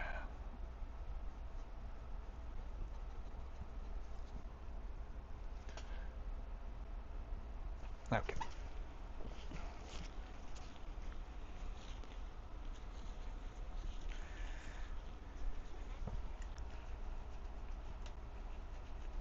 Ojisan says still holding on. Excellent. Excellent. Well, I haven't said this in a while, so for those of you who have tuned into the stream late and you're wondering what you're watching, you are watching Art Autopsy. This is a bi-weekly live art stream.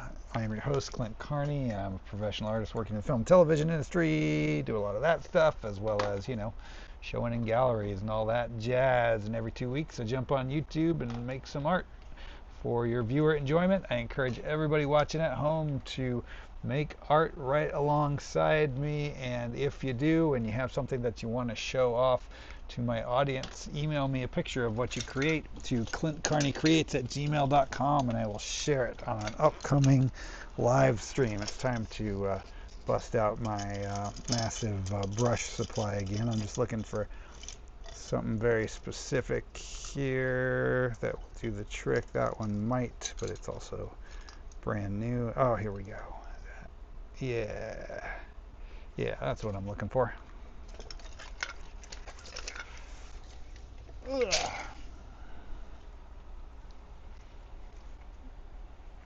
Sarah says, I'm at work. My boss keeps popping in to admire the progress. I think we've made a new fan. Oh, excellent. Well, say hello to your boss for me.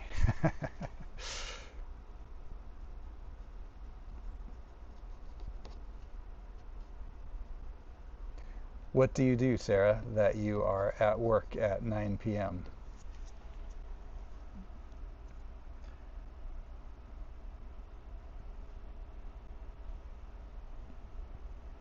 And it's cool that your boss is cool with you watching paintings while you work.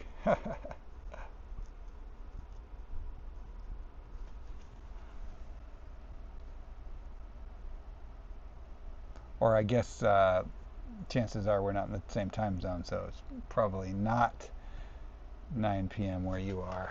I don't know.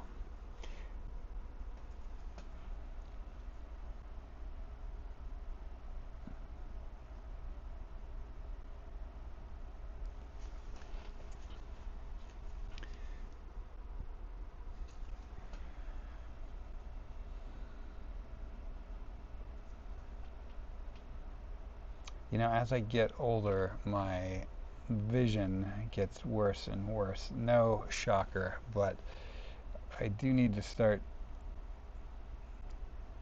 having a pair of glasses in my painting area because if I get up super close, can't see anything anymore. I got to keep my head back a certain distance now, which is a recent development. The joys of getting older.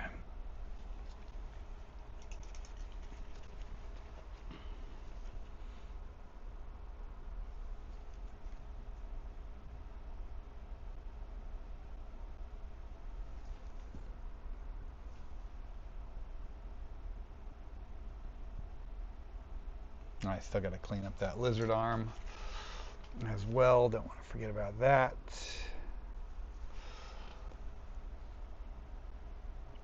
And of course, the further I get into it, the less I'm sure that I'm going to finish this painting tonight in this sitting, given that we're already 2 hours deep and it's still has a lot to go. But I'll say that we've made a ton of progress on this painting already in this session, so even if I don't finish it tonight, still very happy with how it's turned out so far. Oh, it's midnight where you guys are.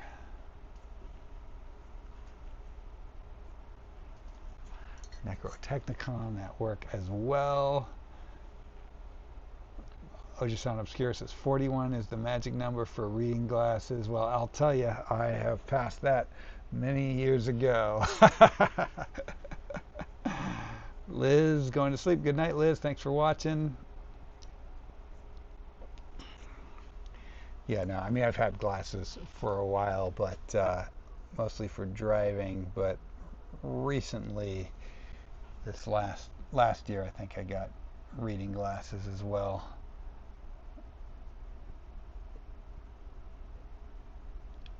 And I am, how old am I?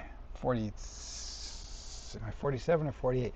That's also a weird phenomenon that happens as you get older. You start forgetting how old you are. I guess I'm 48. I think. And maybe I'm 40. I don't know. I just lost track. How old am I? Someone tell me.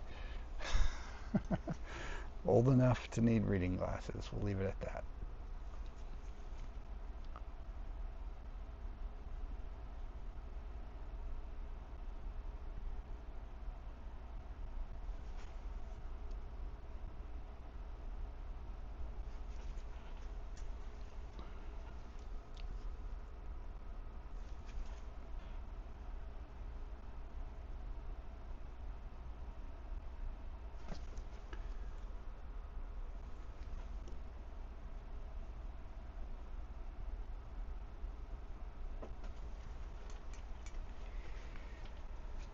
Yeah, I like this little rat guy. He's pretty fun.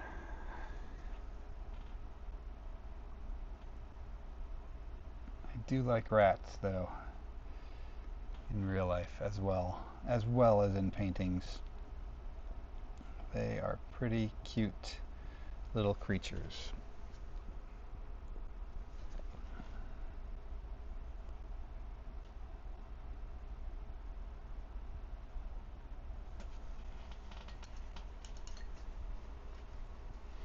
Although I guess that's one of those animals that a lot of people are afraid of, which is one that I never understood. I guess if you lived in a place where they were like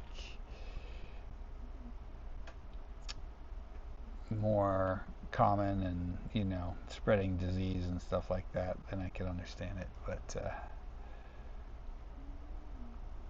to me, they are just pretty cute, even when they are consuming the lip of a clown.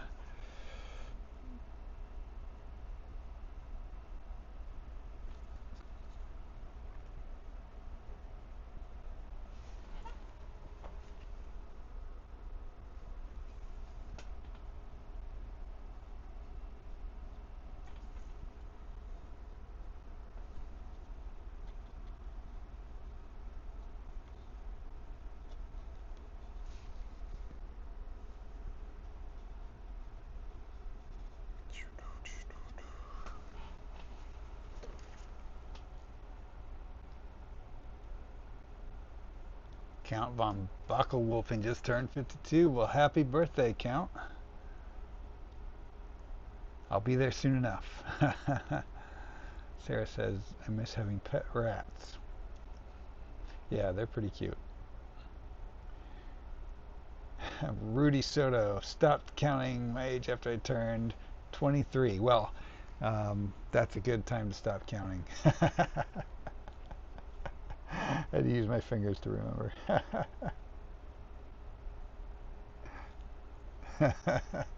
Jennifer says, I only remember my birth year. When someone asks my age, I have to do the math. I'm this many years old.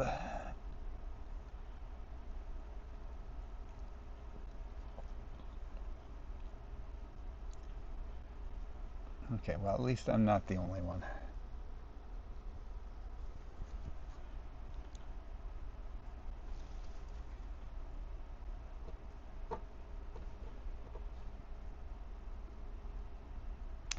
It is interesting. I don't know if you guys know David Sinclair. He's I believe he's like a Harvard research doctor, and he's been working on reversing aging, which is crazy, and apparently having really good success in the lab. And they just started doing human trials to reverse blindness. Um, and apparently the same procedure in animal testing, at least, which sucks, but is what it is, has worked to cure all kinds of diseases and actually reverse the age of animals. So anyway, they're doing this human testing now on blind people to try to make them restore their vision. So that's really interesting. Crazy times we live in where that's even a possibility. So maybe one day I won't need glasses again, is what I'm saying. If I live long enough for the testing to complete, I can reset my poor vision.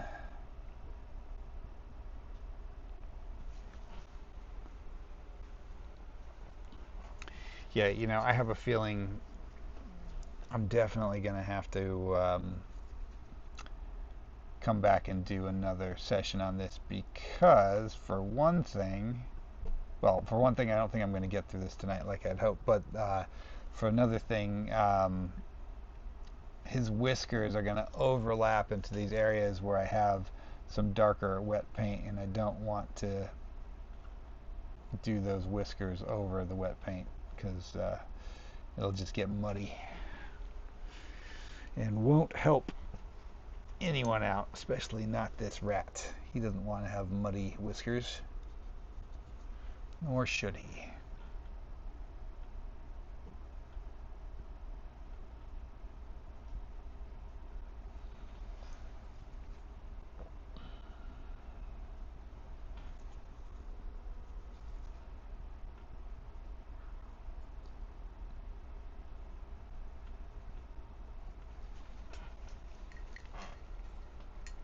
But his little face is looking good, I think.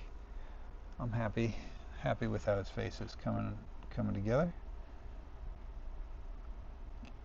And then, just like I was talking about earlier, when you're painting the blood on the cloth, you also, when you're painting blood on fur, it's not going to be super wet because it's soaked in. So um, right here, I'm just trying to be a little more sparing with how that blood's going to be on his mouth, so it feels like it's maybe in between, um, inside his fur instead of just sitting on the surface.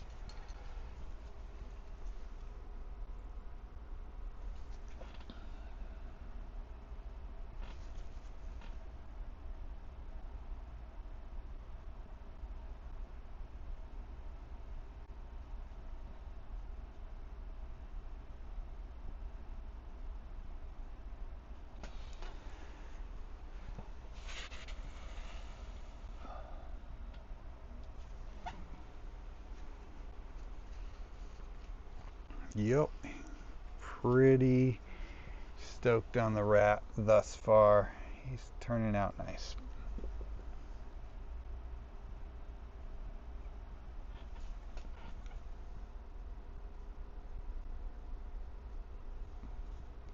Oops.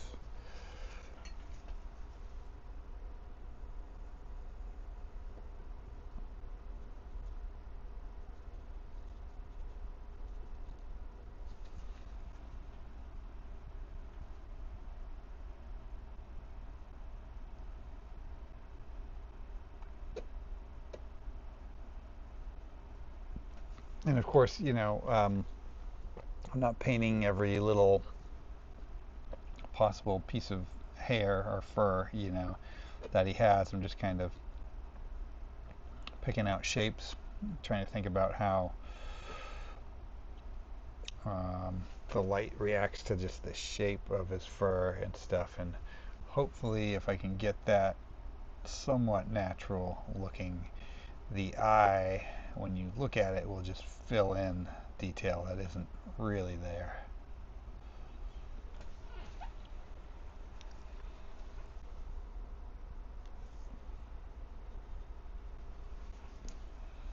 That's my hope.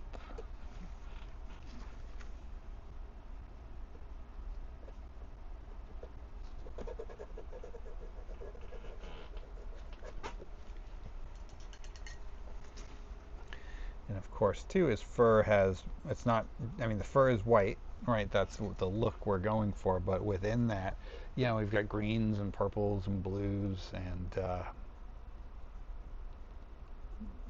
you know, more colors than you would think go into making a believable white color.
Man, I tell you, when I started, I had delusions of, when we started the stream, I thought I was going to blast through the last part of this painting in like a half hour and then move on to one of the other ones that I had in queue. But, you know, good to be ambitious, I guess. But clearly it did not work out that way.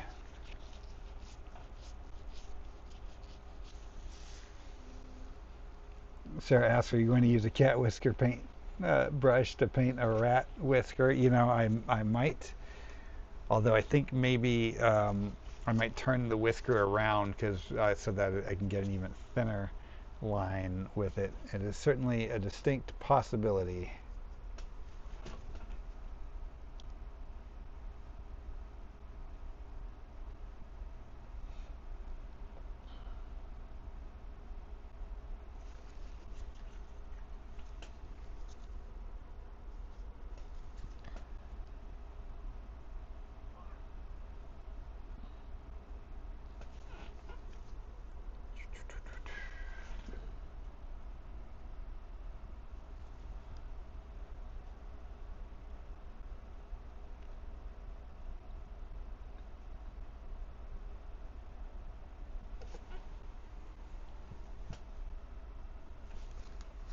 Throw a little cadmium red in there.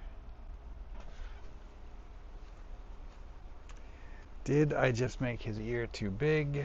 The answer is probably. Let's see if we can wipe away some of that and restructure it a bit.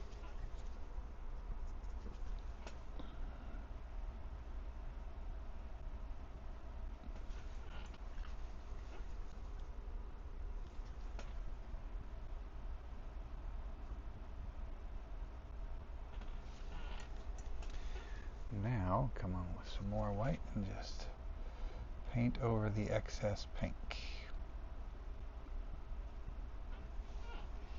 Yeah, that's better.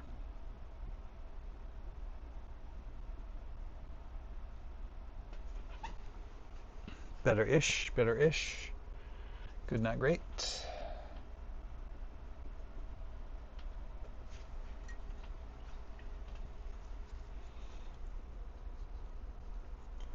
And we'll get a little purple in here just to deepen this,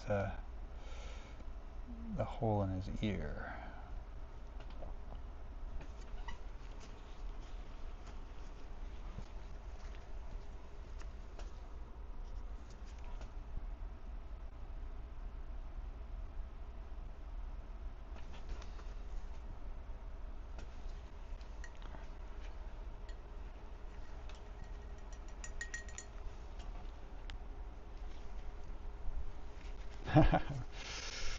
Rudy says, well, thanks to denial, I'm immortal. Well, excellent, man. Excellent, Rudy.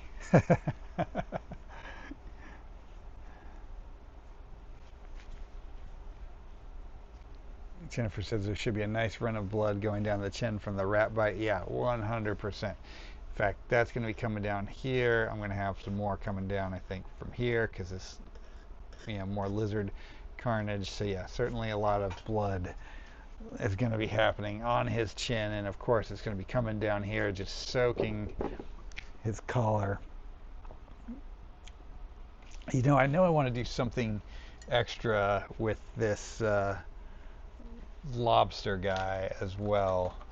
I just haven't made up my mind about what that's going to be yet, but that's going to, as it turns out, be for another session. The lobster.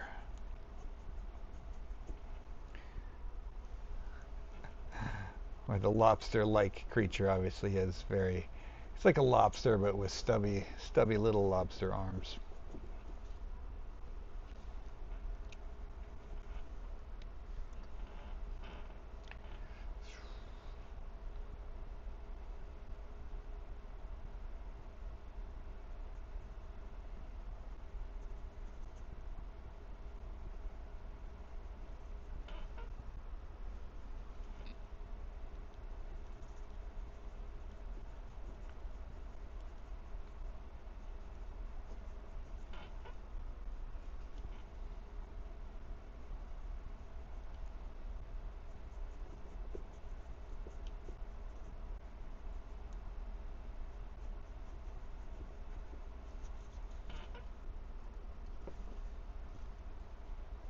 Let's see.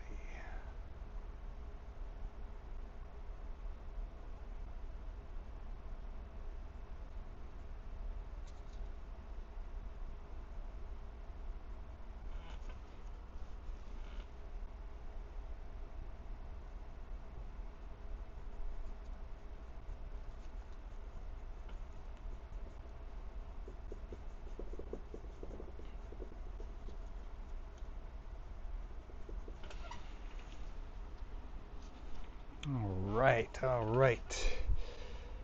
Our rat is starting to shape up. Yeah, I might be getting pretty close to calling it a night tonight. Not far as I'd like to go, but let's take a look at what we've done so far and kind of recap what needs to be done still. So tonight, what we did so far, we started work on this collar. Did some more detail on the lizard guy, including his scales and his eye and his tongue. We gave him a little fly friend. We added in more blood.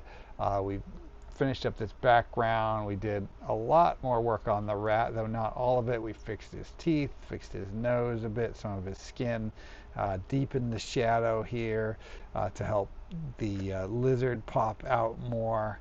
And yeah, that's what we got done. So in terms of what still has to be done, I got to fix his feet, so that they look like feet and not just blobs. I got to repaint his little hand here, his weird little human hand with 4 fingers to match his skin there. We got to add more blood. I got to finish cleaning up the collar, and then of course figure out what is happening with our lobster guy and what we're going to do with him to make him unique and fun. And yeah, so maybe hold on, switch back over so I can talk to you guys in the camera.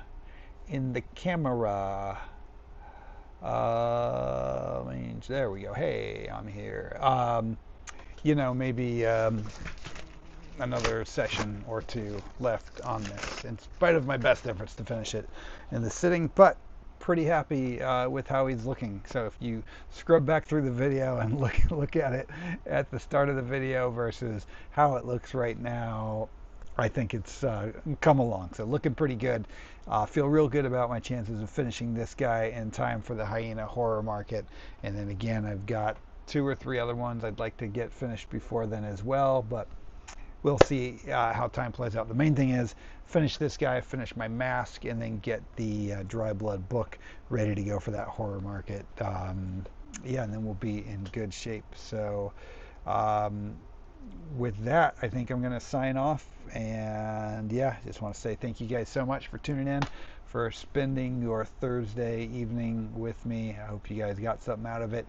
And remember, if you made any art during the live stream, email it to me at clintcarneycreates@gmail.com. I'll feature it on the next live stream, which is going to come up 2 weeks from today. If you ever forget when the live streams are, just go to my website, clintcarney.com, and it's got the schedule. I try to keep a week or two listed on the website in advance, just so you know when they're coming up.